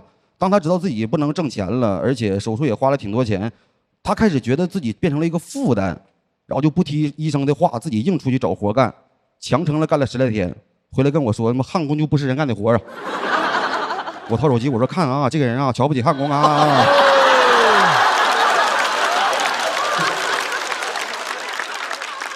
就是他现在变得柔和多了。他有一天甚至问过我，他说脱口秀到底是啥？好干吗？累不累？我说还行啊。我说因为有挺多观众还挺喜欢我的，我开始跟他分享。我说有一次演出特别成功，特别炸，然后有一个观众给我买了一杯奶茶，他憋了一会儿之后，他问我，他说是他主动给你的吗？我说我还能抢人奶茶喝吗？但我不敢这么说，我说是主动给我的。他又憋了一会儿，他说那你跟人家说谢谢了吗？我就感觉他没有什么东西可以交给我了。我为了让他放心，我说你放心吧，我说了，我说我每次都说，我说谢谢大家，我是瑞瑞。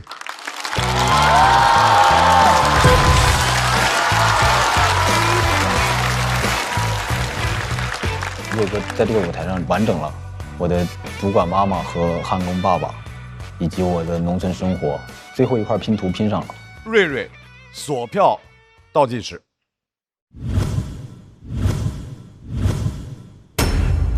谢谢大家，谢谢大家，谢谢大家。瑞瑞是第一次进到第3轮啊，我第一次打到这一轮，真的是很开心，很开心。所以今天有点放松啊，对，状态，对着舞台适应了很多，适应了很多。所以听这个小群的内容，爸爸已经把你重新拉回去了。是又建了一个群呢，他删了好几次，然后因为这里边好多内容没讲，当时好多人求情，他很倔嘛，就是亲戚也求情，也去劝家里好多人劝，谁劝他删谁，删一大片人呢，删一大片人，就是那个群里只有你爸一个人是吧？那叫群啊，我那还行，我每个人家里都有一个群哈，都是那种群，相亲相爱群啊。对我们家就是说都是亲人，不是客人，叫无客群。无客群还行，就是瑞瑞太棒了。我跟邵光老师每回看见瑞瑞的这种爆发，都特别为你开心。邵光老师说你跟新的一样，对吧？跟重新长出来一样。哇，你是新的瑞拉，你是新的瑞拉。没有一句正经话。我认为就是你是那个种子，你容易发芽了，然后这一下就是水啊什么的，正好是这个阳光正好的时候，一下就爆发出来了，特别为你开心，超级为你高兴。感谢老师，感谢老师。今天瑞瑞这稿子有点难，尤其是他中间有在病房照顾他爸的那个比较长的过程叙述。哎，那下马上已经沉了，我还在贴担心，我说这下要怎么着往深情上走嘛？对。然后结果说第一个开场那个什么哇，开场就是很不容易啊。那下太好了。那个梗是鸟鸟老师和海老师帮我加到里边的。哦，感谢老师，感谢老师，谢谢老师，谢谢老师。我跟大老师感觉一样，他讲病房的时候，我一想，如果这要往煽情了去啊，我就觉得哎，本来挺牛的，前边文本非常精妙，如果往那个煽情了去，我就会鄙视你。结果分寸非常好的又拐回来，然后给大家搞得特别开心。就我特别喜欢看到那些本来好像没有特别一露面就特别炸，但是然后以至于有个几次以后，大家可能心理上没有那么多期待，突然就脱胎换骨，就像他说的，像变了一个新的人一样。新的瑞拉，新的瑞拉啊，叫这名吧。特别高兴，希望后边还有更好的表现。谢谢罗老师，谢谢罗老师，我在努力，再加油。我完全同意他们讲的，我就想跟瑞瑞分享一个故事，你可以告诉你爸爸，你告诉他，你说很多优秀脱口秀演员都有一个做焊接和喜欢焊接的父亲。我有一个特别喜欢的演员叫罗宾·威廉姆斯，他已经去世了。他97年凭借心灵捕手拿到奥斯卡最佳男配的时候，他上台获奖感言，他说：“我感谢我在天上的父亲。”他当时对我说：“你做一个脱口秀演员非常好，但不要忘记焊接，把焊接作为你的备选工作。”家里人就是这样哈。他爸爸是焊工吗？他爸爸也是。他爸爸意思就是脱口秀可能这个行业没有那么稳定，随时不要忘记还有焊接可以作为你强大的支撑。威廉姆斯爸爸是焊接呀，山东爸爸。山东爸爸，美国人，美国山东爸爸，可以。来，让我们再次把掌声送给瑞瑞。谢谢大家，谢谢大家。瑞瑞，等待区稍微休息。瑞瑞开花了，瑞瑞已经发芽了，拦不住他发芽了。他的铺梗的方式，反转东西太多了。我希望瑞瑞一直在，然后能够被更多人看见。要和瑞瑞1对1的，是一位我们在这一季留下深刻印象的一位老警察。稳住。在之前的2个人，他和我们分享了他在边境的新警察故事。今天他要做一个脱口秀的新朋友，掌声欢迎火锅。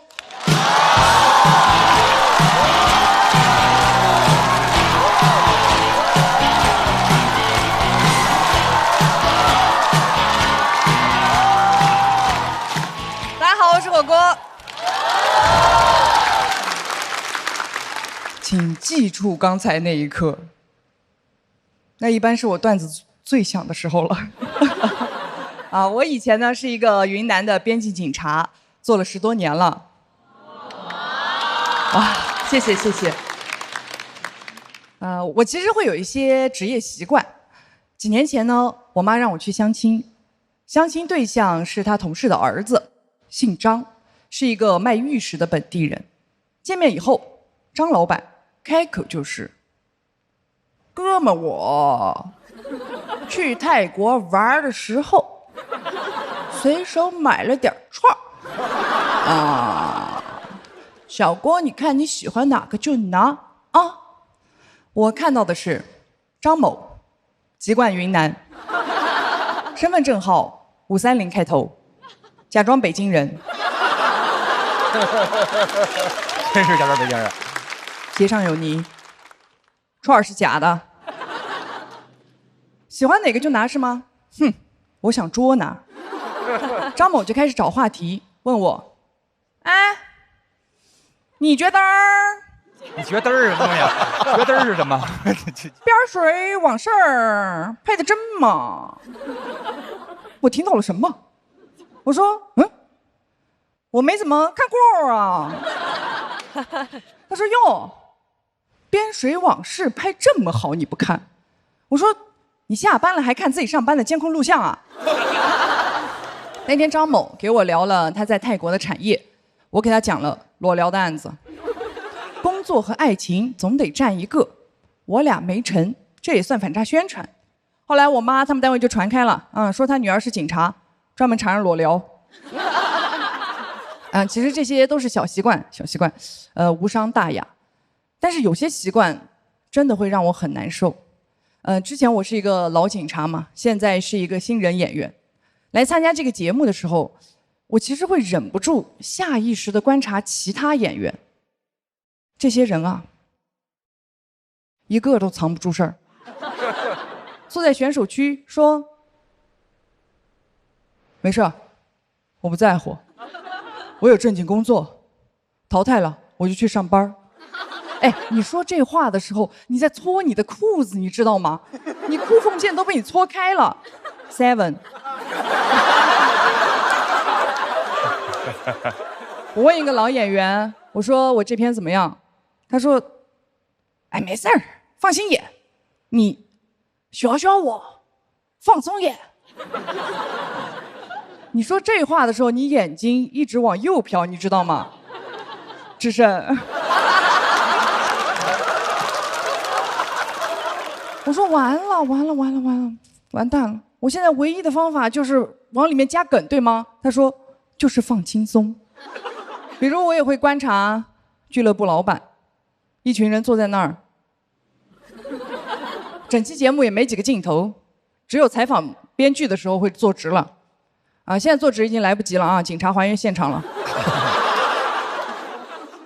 但是演员一仗，他们两眼放光。你以为他们是来加油的？哼，是来进货的。这边是导师，这边是爸爸。我们老板吴阳，说他的名字是因为根本没人认识他。吴阳看我表演真的太明显，我的梗只要没响，他的头发就开始冒油。他要是做嫌疑人，5分钟就招了。我还会观察嘉宾老师。有位老师是谁我就不说了啊，挺难猜的。他会在椅子上反复的开合跳。是我吗？哦，没，终于不是到我了啊。演员的梗一直翻，他也一直翻，我都担心他翻到椅子后面去。演员讲完，运动目标已达成。上一场我演的时候，那位老师开合跳了一下，然后就彻底坐定了。我知道完了，运动目标达不成了。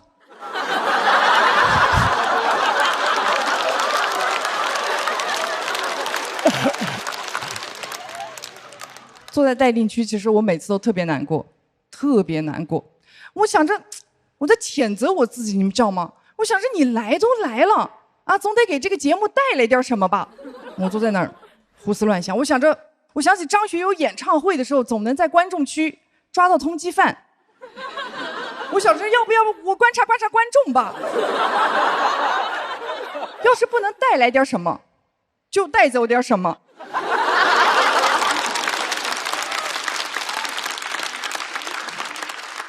以后只要我在，这里满票只允许有298票。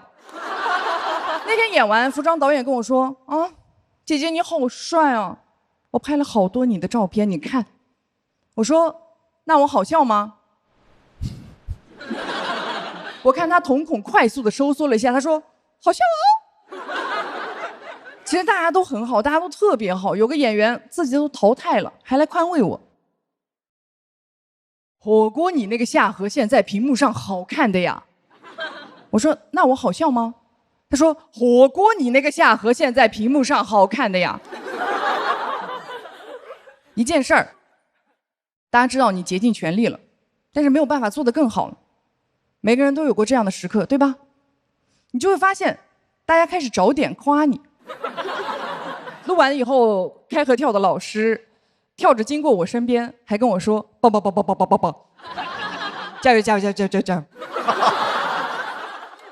我前几天一直在换稿子，一直在推翻，然后2天前我写出了一篇2000字的稿子，一个梗都没有。我问我的好朋友王大刀怎么办，他说：“特别好，你就是好，路走宽了，你直接去参加超级演说家。”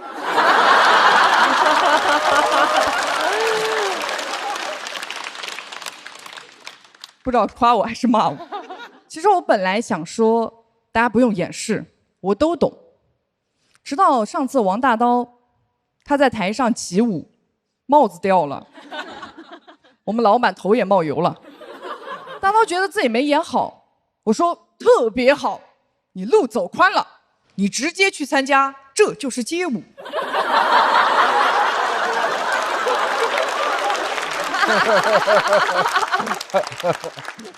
原先做警察，我会戳穿那些坏人言行背后的真相，但是作为脱口秀演员，我更在意那些没被戳穿的东西，他们叫朋友。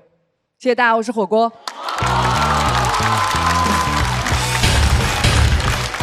火锅锁票倒计时。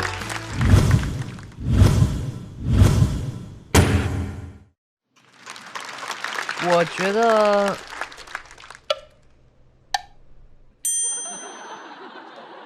等一下，我观察观察，等一下。填空题啊。您观察那个春春有什么感想吗？春春老师啊，他笑得特别开心的时候，他就会2只手。嚯，这是。对，是的。哦，两边这样的。对对。然后罗老师特别开心的时候，他会手扶着他的膝盖，然后开始腿微微的抖。赵丽蓉。然后他左右看你就知道要拍了。其实上一轮我演的时候，我看了一下，一个没抖腿，一个没开合跳。其实今天有点可惜，你这个整个作品打磨时间不够，对吗？是2天。因为特别好的2段是刚开始相亲的时候，你从警察的视角去看这个男人，然后后边那个也是从警察的视角，比如说看同行、看观众、看什么。你这个完整的作品，我觉得如果全是用警察视角看世界、看各种各样的人物，是一个非常非常牛的，别人根本写不出来的东西。谢谢陆老师。整个打磨明显不够，所以它不够精巧，还是有点糙，所以中间有的时候比较长的一段没有梗，会有这类的问题。但是我是觉得，以你这个宝贵的经历，是特别值得用这个甚至做一个专场，都是别人完全做不了的一个东西。谢谢罗老师。我想问一下火锅，你碰见那假北京人的那个人是哪儿人呀？他就是在云南德宏卖玉石的，但是他去过北京，从此我不知道为什么他回来以后就一直在讲北京话。他就装北京人，他说我觉得是，对，他的儿化音永远不在一个正常的地方。他管德念成嘚儿是吗？那我觉得刘嘚儿，我刘嘚儿华，对，郭德纲，哇，太可爱了。乱加儿化是个特别可怕的事。对，有一个广东的小朋友啊，然后想学儿化啊，就是那个《10个晴天》里面的一个啊，然后他指着那个路边的那个石头，然后特别认真的跟我说张老师，你看石子，我说什么？说石子啊，他要说石子儿。知道，他不知道把那个儿化加在前面，后面就会乱加，所以他刚才那个嘚儿，我确实也觉得挺好笑的，挺好笑的。张手刚，来，我们也请瑞瑞回到台上。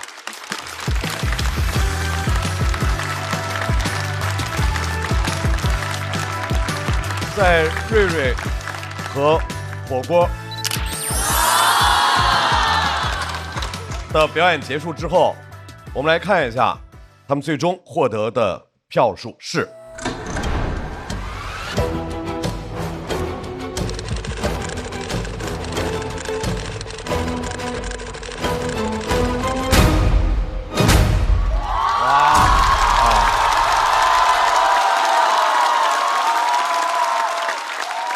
我其实在这儿祈祷，你知道吗？我知道就是票不会太高，你应该也知道对吧？说实话，因为那篇稿子就是不是很成熟，就是它的那个结构和素材是很好的，就是因为时间太短了。我当时祈祷200，我都不祈求201票了。我说老天爷啊，200吧，给我2个0和1个2吧。在这个阶段，瑞瑞获胜，不过还需要再等待你们的搭档。看看他们能给你们这个团队贡献多少。再次把掌声送给瑞瑞火锅。我的素材很多，但以我现在太新了，技术处理不了，一直在推翻，一直在重新写。最后这篇是前天弄出来，然后不停的改，不停的改，不停的改。那我们俩去参加超级演说家吧。我是觉得这篇稿子其实就配那个票数，就配那个票，观众的判断是对的。我其实觉得很知足。下面要出场的这位朋友也是大家的老朋友，在第一轮呢，他和大家分享的是他带着家人去泰国玩的故事，但是那个故事只截止到海关。今天他要讲续集，掌声欢迎孟川。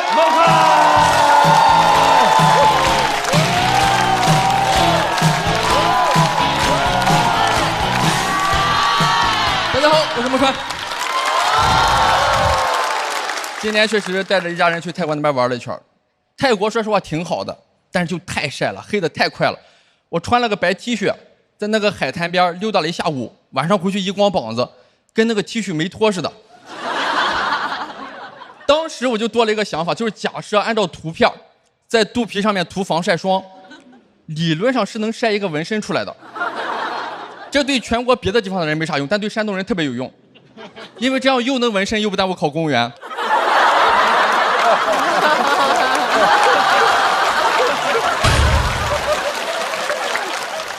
那几天黑了3圈，我一需要面部识别，就提醒我请到光源充足的地方。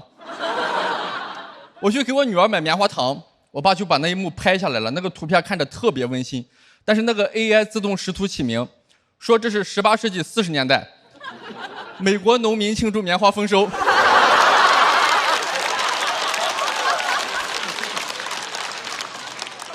黑了的好处就是我跟我女儿玩捉迷藏，我只要藏到一个有阴影的地方，她就找不着。黑人父亲确实很难被孩子找到。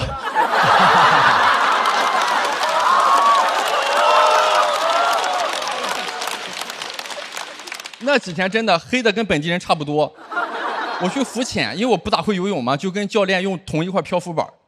过了一会儿，他呛水了，他喊 help， 我都惊了，我说你不是教练吗？他也惊了，他说你不是教练吗？我说我要是教练怎么会拿漂浮板？他说对呀，我怎么可能是教练呢？后来我们俩一块喊 help， 然后周围的人说快去救救那2个教练。后来还玩了那个海上滑翔伞，就是你背个滑翔伞，有个船拉着你上天。我爸想玩，但我逗他，我说算了吧，对吧？你拉着个老头上天，这特别像拉灯。我上去体验了一下，然后我女儿很高兴，说平时爸爸放风筝，今天风筝放爸爸。然后我爸、我妈、我岳父、岳母觉得这个好像是一个可以逗孩子开心的事儿，就把我越放越高。当天所有人只关心我飞得高不高，慈母手中线，游子天上飞。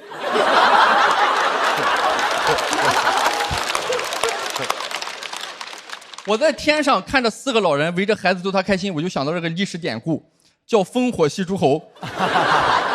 关键那天天气特别不好，满头的乌云，让我不由自主地想起了富兰克林那个引雷实验。滑翔伞嘛，特别像个风筝。引雷的金属就是我这个钢铁直男。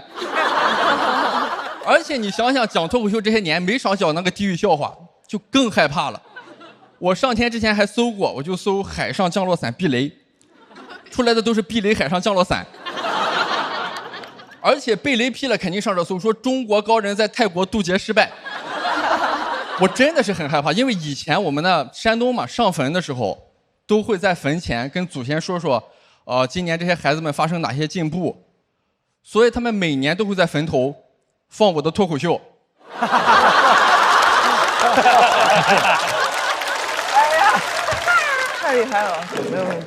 我肯定害怕，我说爸，这不合适吧，对吧？万一阎王爷觉得，哎，这小子有点意思，得弄下来玩玩。现在给机会了，而且第2天嘛，要看一尊大佛，就接待我们的那个泰国司机，他中文不是很好。我就问他，我说师傅，咱们现在要去哪呀？他说送你们几个人去见佛祖。我其实平时很喜欢跟僧人他们聊天的，在国内也有僧人朋友，有时候我打王者荣耀的时候经常看他们在线，他们确实也玩。我有个僧人朋友，他特别有自己的坚持，就是他只玩游走路，他就给人回血，就一直救人。我第一次见在王者峡谷里刷功德的，一直说嘛，救人一命胜造7级浮屠，浮屠就是塔的意思，他一边建自己的浮屠，一边推对方的塔。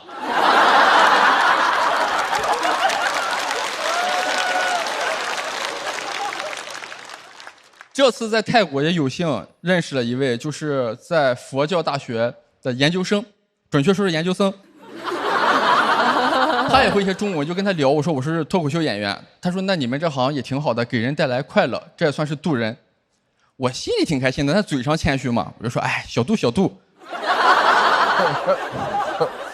寺庙里的音响说在呢。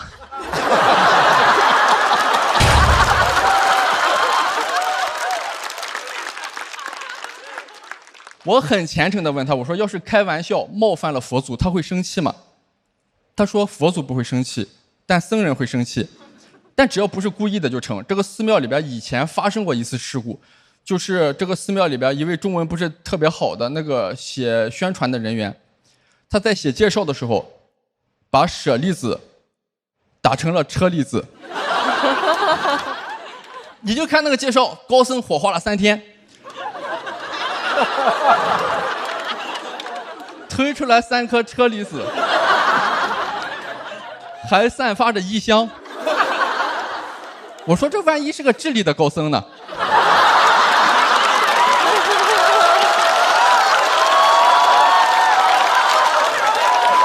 这段是4个兜的段子。他说醉过醉过，我说我在中国境内还从来没有醉过。他还劝我说：“你要是干了什么亏心事儿，你不方便说，可以跟佛祖说说。”我说：“下次吧，这次我只待1周。”我那些破事儿可能得说1个月。他说：“我们寺庙也有那个线上的业务，你可以线上说。”我说：“我怕我说了以后你给我整理出来发 PDF。”他说：“那个犯错的人走后，他们寺庙里边现在正在招新媒体运营。新媒体运营咱们国内太发达了，我就想给他传授点经验。我说你就这样来。”你就说，今天是释迦牟尼生日，转发5个群，自动成为罗汉。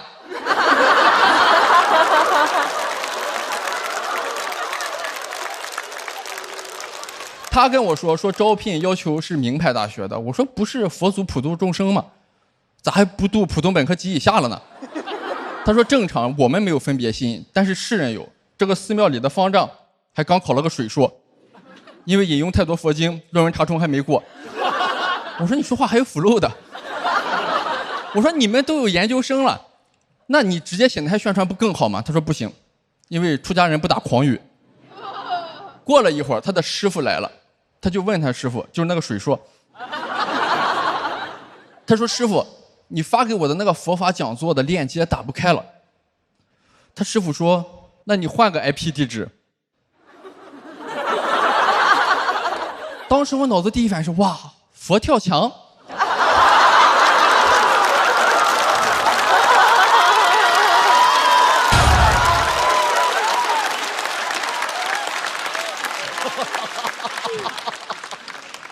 他师傅跟我说你之所以惊讶，是因为你还有分别心，你会认为这种人肯定会怎么样，这种人肯定不会怎么样。我这个人确实也没有啥很深的觉悟，我能做到的也就只有是每年有人问我今年要不要给观众带来一些免费的快乐，小度一下的时候，我说 Yes I do。谢谢大家，我们看。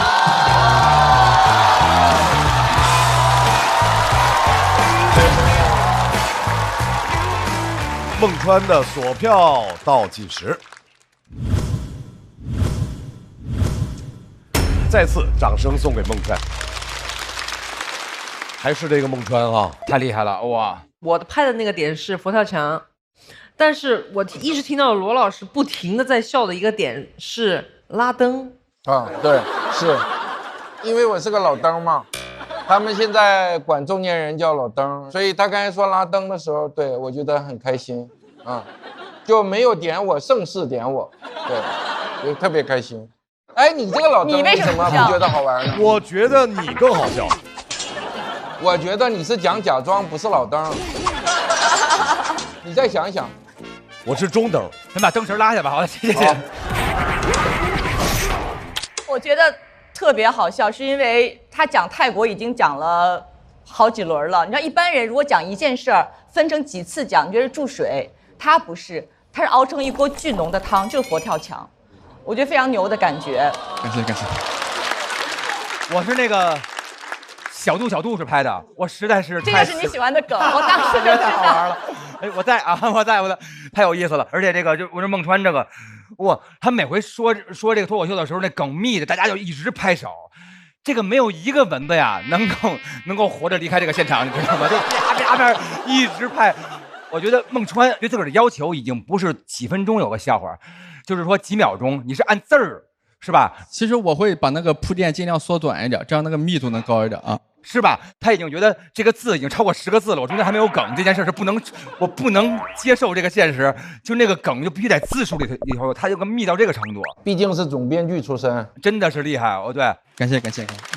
孟川又是一个，只要是他出现在这个舞台，大家就对这位演员无比放心的脱口秀演员。再次把掌声送给孟川。也感谢观众朋友们，我主要是有心理负担，我怕讲这些你们觉得笑了损功德。感谢。孟川休息一下，要和孟川对抗的，哇，我一定要隆重介绍一下这位脱口秀演员，是在这一季节目当中出现在大家的视野里，是表演风格非常独特，请大家一定要静下心来细细欣赏，掌声欢迎王大刀。加油，给点好运气。来吧，王大刀！加油！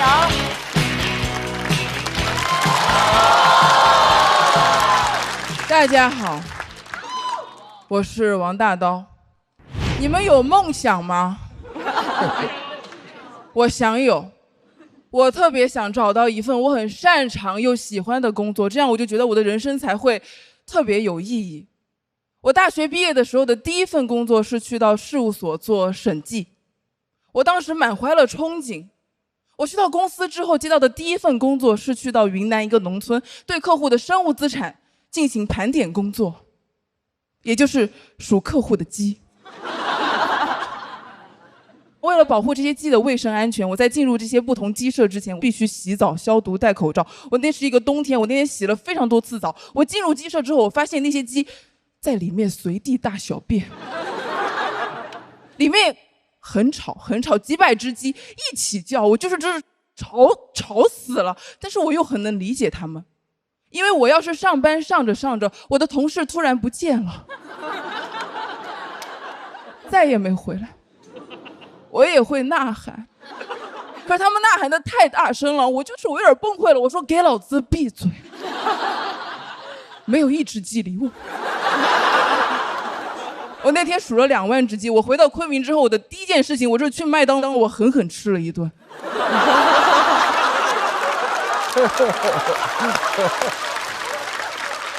但是像数鸡这样的盘点工作，其实对审计来说是非常简单的，它更多需要的是缜密的逻辑和对数字的敏感，我都没有。我做了3年，其实我做的很不好，也很痛苦。我就想，那我应该擅长创意类的工作。我又去了传媒公司，我再次满怀憧憬。刚去的时候，领导要带我去跟客户吃饭，我非常讨厌吃饭的时候聊工作的事情，因为我太喜欢吃饭了。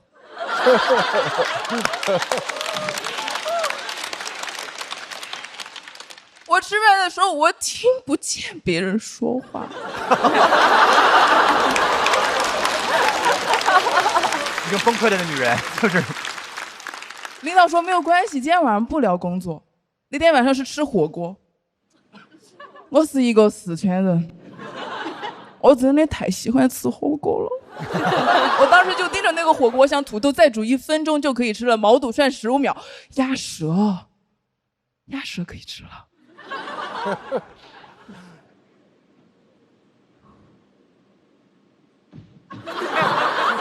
你知道，就时机到了，你知道吗？我当时整个人的灵魂和身体，我就徜徉在鸭舌的舌尖上。我说太鲜了。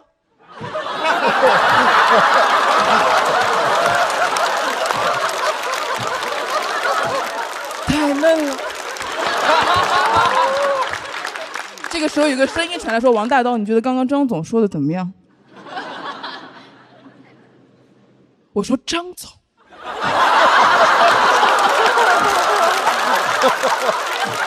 谁啊？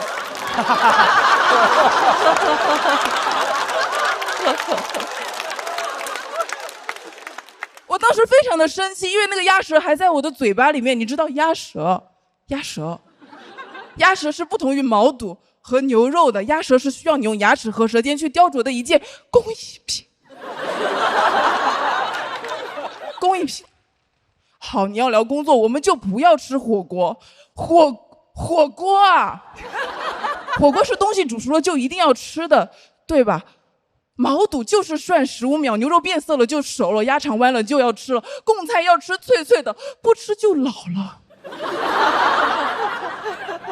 但是我又不能不理他，对吧？我说张总说的特别好，他说刚刚张总说这个项目要给别的公司做。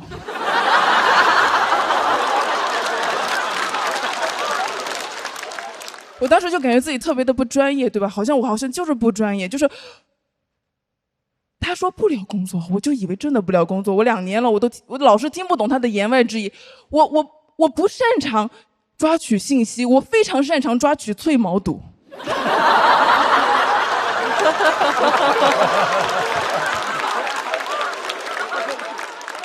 你知道，就是5年了，我都没有找到我擅长我又喜欢的工作。我走在路上的时候，我在公交车上的时候，我在睡觉之前，我就会听刘聪的《嘿空》。你听过吗？是15岁的刘聪和未来的自己对话。15岁的他写信给未来的自己，他问他自己，他说：“这样的日子到底还要多久？我到底能不能成为说唱歌手？”我每次听到话，我就泪流满面。我说他15岁就知道自己要做什么，他要做一个说唱歌手。哦，那刀，你20几了，你快30了，你不知道自己要做什么？我想为了生计去做审计，却去数鸡。就是你知道，说唱我也干不了，然后。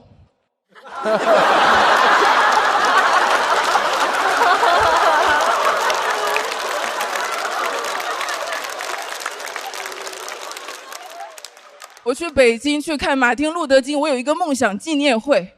我看到那个纪录片了，我就是又狂哭不止，泪流满面。我说好你个马丁路德金，哎，你有梦想，你还实现了，你真了不起！我泪流满面。我跟我朋友说，我看马丁路德金，我哭得要命。我朋友说，只有黑人看马丁路德金会哭。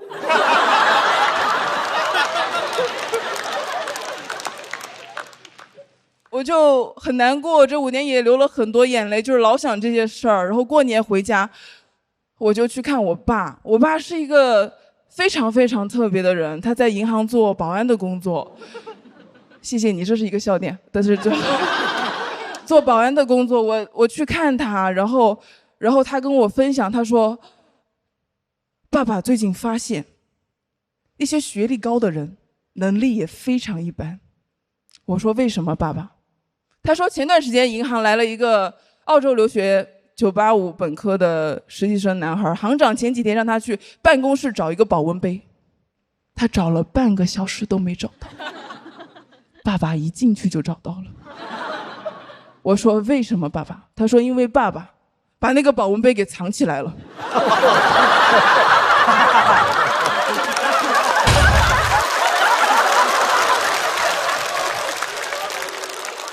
我爸是这样的人啊，我当时就坐在银行的大厅，我就还挺难过。我说，这样的日子到底还要多久？我到底能不能成为说唱歌手？然后他突然跟我说，他说：“爸爸今天给你准备了3件礼物。第一件礼物。”爸爸亲手制作的生理盐水，你有鼻炎记得要喷一喷。还有爸爸给你写的信，来拿到，说谢谢，谢谢。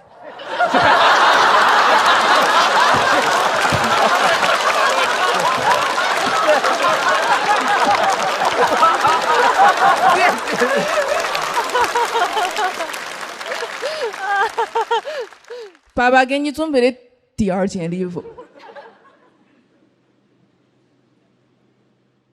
来保温杯，还有第3件礼物，谢谢。嘿嘿，爸爸今天早上摘的桂花特别的香，你闻一下。香不香？香。我当时闻到那个桂花的香味，我就很想流泪，几乎要流泪，因为我想我好像很久都没有那么认真闻过桂花的香味了。我就想我的生活就老是想什么梦想意义，我爸的生活保温杯和桂花，我有时候在想我的梦想是不是像那个保温杯一样被谁给藏起来了。我就坐在那，我说爸，我说你有没有梦想？你的梦想是什么？他说，爸爸的梦想是骑自行车去很多地方。我想看，我爸也有梦想。然后他突然又跟我说，他说，哎，这个桂花真的很香，你再闻一下。谢谢大家，我王大刀。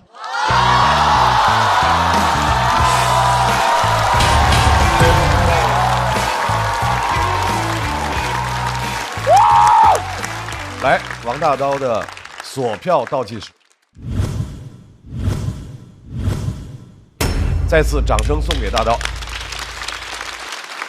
大刀，你现在算找到自己想做的事了？有点吧，还可以，但是还在不确定，还就是现在的梦想是什么？无实物表演，对不对？你闻这个桂花香不香？脱口秀算是吧，得是了。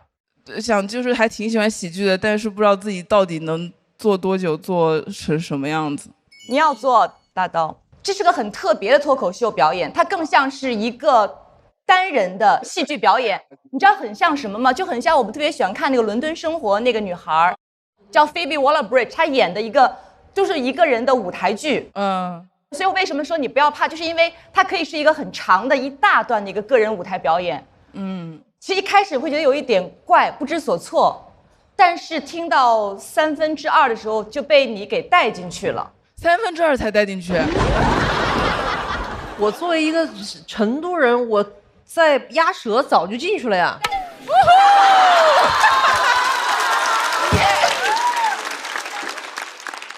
那一段是我笑得特别厉害的，而且我是绝对不能够允许大家在吃饭的时候跟我聊工作。所以我完全在那一段是投入在其中，而且笑得巨大声的。他在说土豆，在说毛肚，在说鸭肠的时候，我在想，我最讨厌那些先不先把我生片片丢进去的人。吃一块儿去了，这事儿肯定是特别太有共鸣了。我从他第一场开始就特别喜欢，我看他是在任何其他演员身上我看不到，就是我看他脱口秀一边笑一边很害怕。跟这位无辜的男生进行了强互动，对，他完全不知道有3件礼物要收，就是这个男孩特别好。我要去看大刀的线下的话，我绝对不敢坐第一排，因为太吓人了。尤其刚才那种互动，如果到我这儿，我可能当场就昏过去了。罕见的能让人感到恐惧，同时又想笑，他有一种毛骨悚然的吸引力，是这个。他有那种黑洞般的那种能力，把你吸引进神经病的视线和视角去看这个世界，然后完全被带进去了。然后大刀有一个特别好玩的点是在于一件非常破的小事儿，就是一个毛肚脆不脆，感觉是听见噩耗了一样，毛肚不脆了然后他就开始在台上开始奔跑了，对，就特有周星驰那个吃一个食神吃一个气哦，视力太好了，然后就是那种莫名其妙自个儿就高兴起来了，然后大家也跟着他，哇，感觉不跟着他玩不合适哈，然后进入到一种异想世界，特别美。是的，再次掌声送给王大刀。王大刀特别像我认识的以前那帮地下做音乐的人，就老跟你玩那个留白，就说一句话吧，玄乎乎的，让你自个儿琢磨去。他就像一画家，画一个点儿也是一张画，把那个画布割破了也是一张画，一切都靠你自个儿解释，因为能够让你不断的多去解读，才叫做好的艺术。坦率的讲，我没太看明白他想表达什么。然后怎么说呢？文艺创作这种东西，你有多重解读不是坏事。然后前边那些积累的欢笑啊，还有表演的精彩，已经足以拍灯了。因为有一段时间就是已经对这个东西形成一种执念了。我当时就是不确定我到底真的能做好什么，擅长什么，喜欢什么。然后我当时就是看了那个《心灵奇旅》那部电影，那部电影就是说它里面有一个单词就是叫火花嘛，它其实说的不是天赋，不是说你很擅长某一件事情，它说的是你对生活的感知力。就是当他走出门，看见树上的那片树叶从树顶上落下来的时候，它的火花被点亮了。我就发现我就是在想那些远的、大的、抽象的东西的时候，好像忽略了眼前的小的、细微的东西。其实那些东西是我应该去感受的。我真的觉得现在已经很幸福了，就是我可以有时间去做自己想做的事情，我很珍惜这个夏天。每一场王大刀的表演都让我们觉得出乎意料，并且也都能给我们带来无限的快乐。我们请孟川回到舞台，同时我们也要请瑞瑞和火锅来到台上。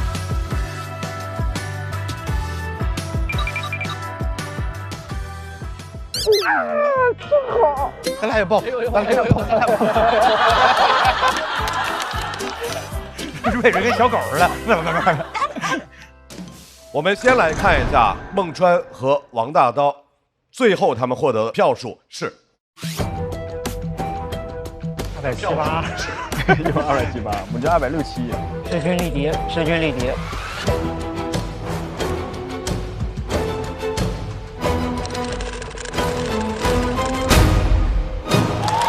可以。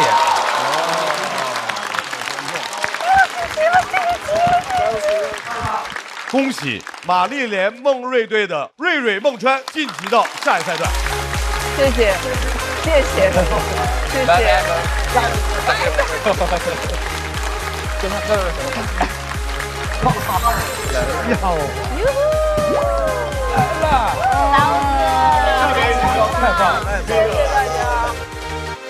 好的，那我们来聊一聊关于朋友这个词，然后对你们来说，友情是什么？是什么？我们做一个这个，2、3，每过一段时间就会突然变得自信，说：“哦，我也太厉害了。”然后马上夸脸。好，继续吧。我感觉是我生命中没有办法缺失的一个部分。突然深沉了起来。朋友是我自己选择的家人，所以我今天特别高兴的跟大刀说了一句，就是还好这一季有你和我一起。哦，你要什么颜色？你喜欢蓝色，要不就用蓝色的笔写。好，我拍的真好。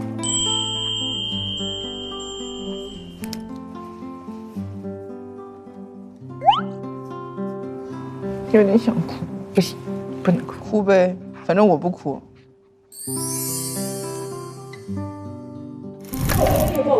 只会是懦弱的力量，我一定会找到。恭喜王大刀263票进入到晋级区。谢谢大家，我是王大刀。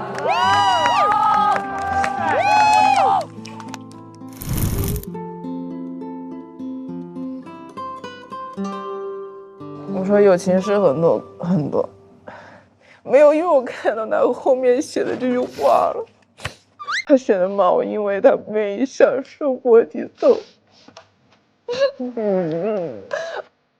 哎呀，我真挺想哭的。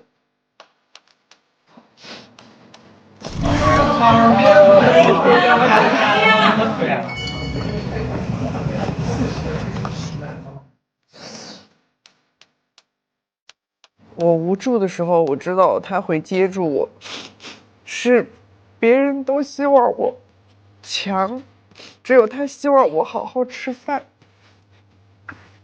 算了，为什么会有这种环节？为什么节目要煽情？我真服了。哎。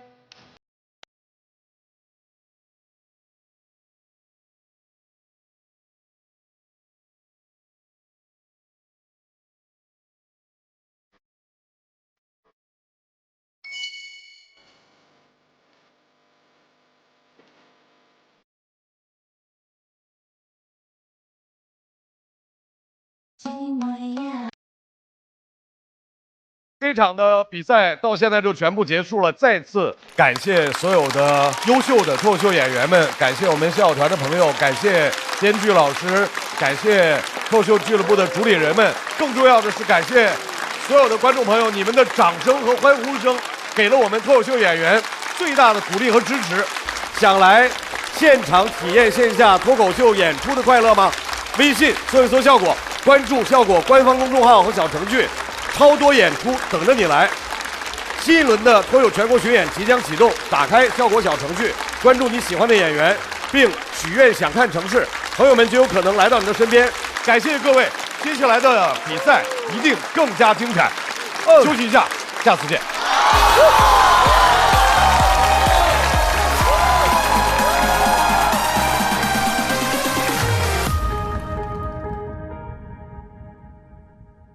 欢迎来到直播间，今天给姐妹们推荐一款上妆神器，很显然不是它。其实我要安利的国民上妆神器是它——老村长酒。来吧，展示！看，超级自然，国民白酒老村长，真正纯粮酒，口感柔，上妆不上头，不假面不卡粉，让生活更开心。我是 Seven， 我们是好奇懒做，我是山河，我们是油泼辣子小蛋糕。我发现他每次都是在一个事儿上来回倒腾，什么都没有，还进来劲儿的拿腔拿调的。没有，我已经闭嘴了。Shut up！ 我觉得一切大不过生活。我们先来看一下他们各自的票数。两个高票选手，谢谢二位的精彩表演。不开玩笑，美团闪购马上就到，感谢30分钟好货到手的美团闪购冠名播出。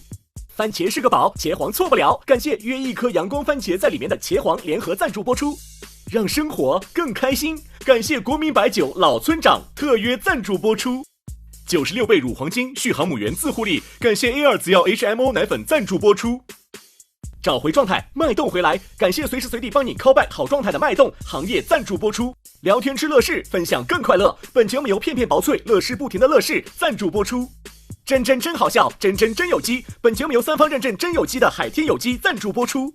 新一轮脱友全国巡演已正式开启，微信搜索效果小程序参与许愿活动，朋友们就有可能来到你身边。脱口秀和他的朋友们第2季每周5、周6中午12点，会员抢先看1周。衍生节目朋友们和他的脱口秀每周1 12点更新，遇见他们每周2 12点更新。SVIP 抢先看1天，还有超多幕后视频不定期掉落，记得准时追更哦。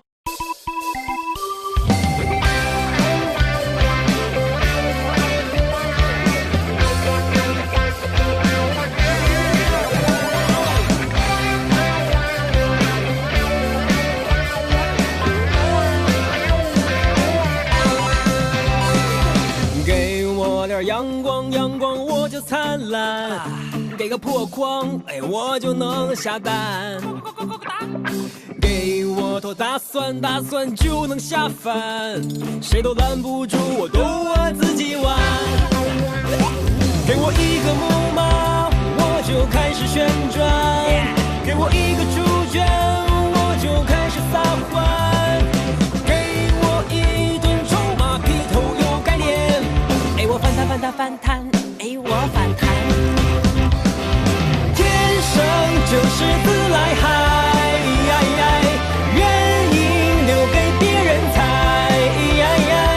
管他该来不该来，心不在就不该打不败。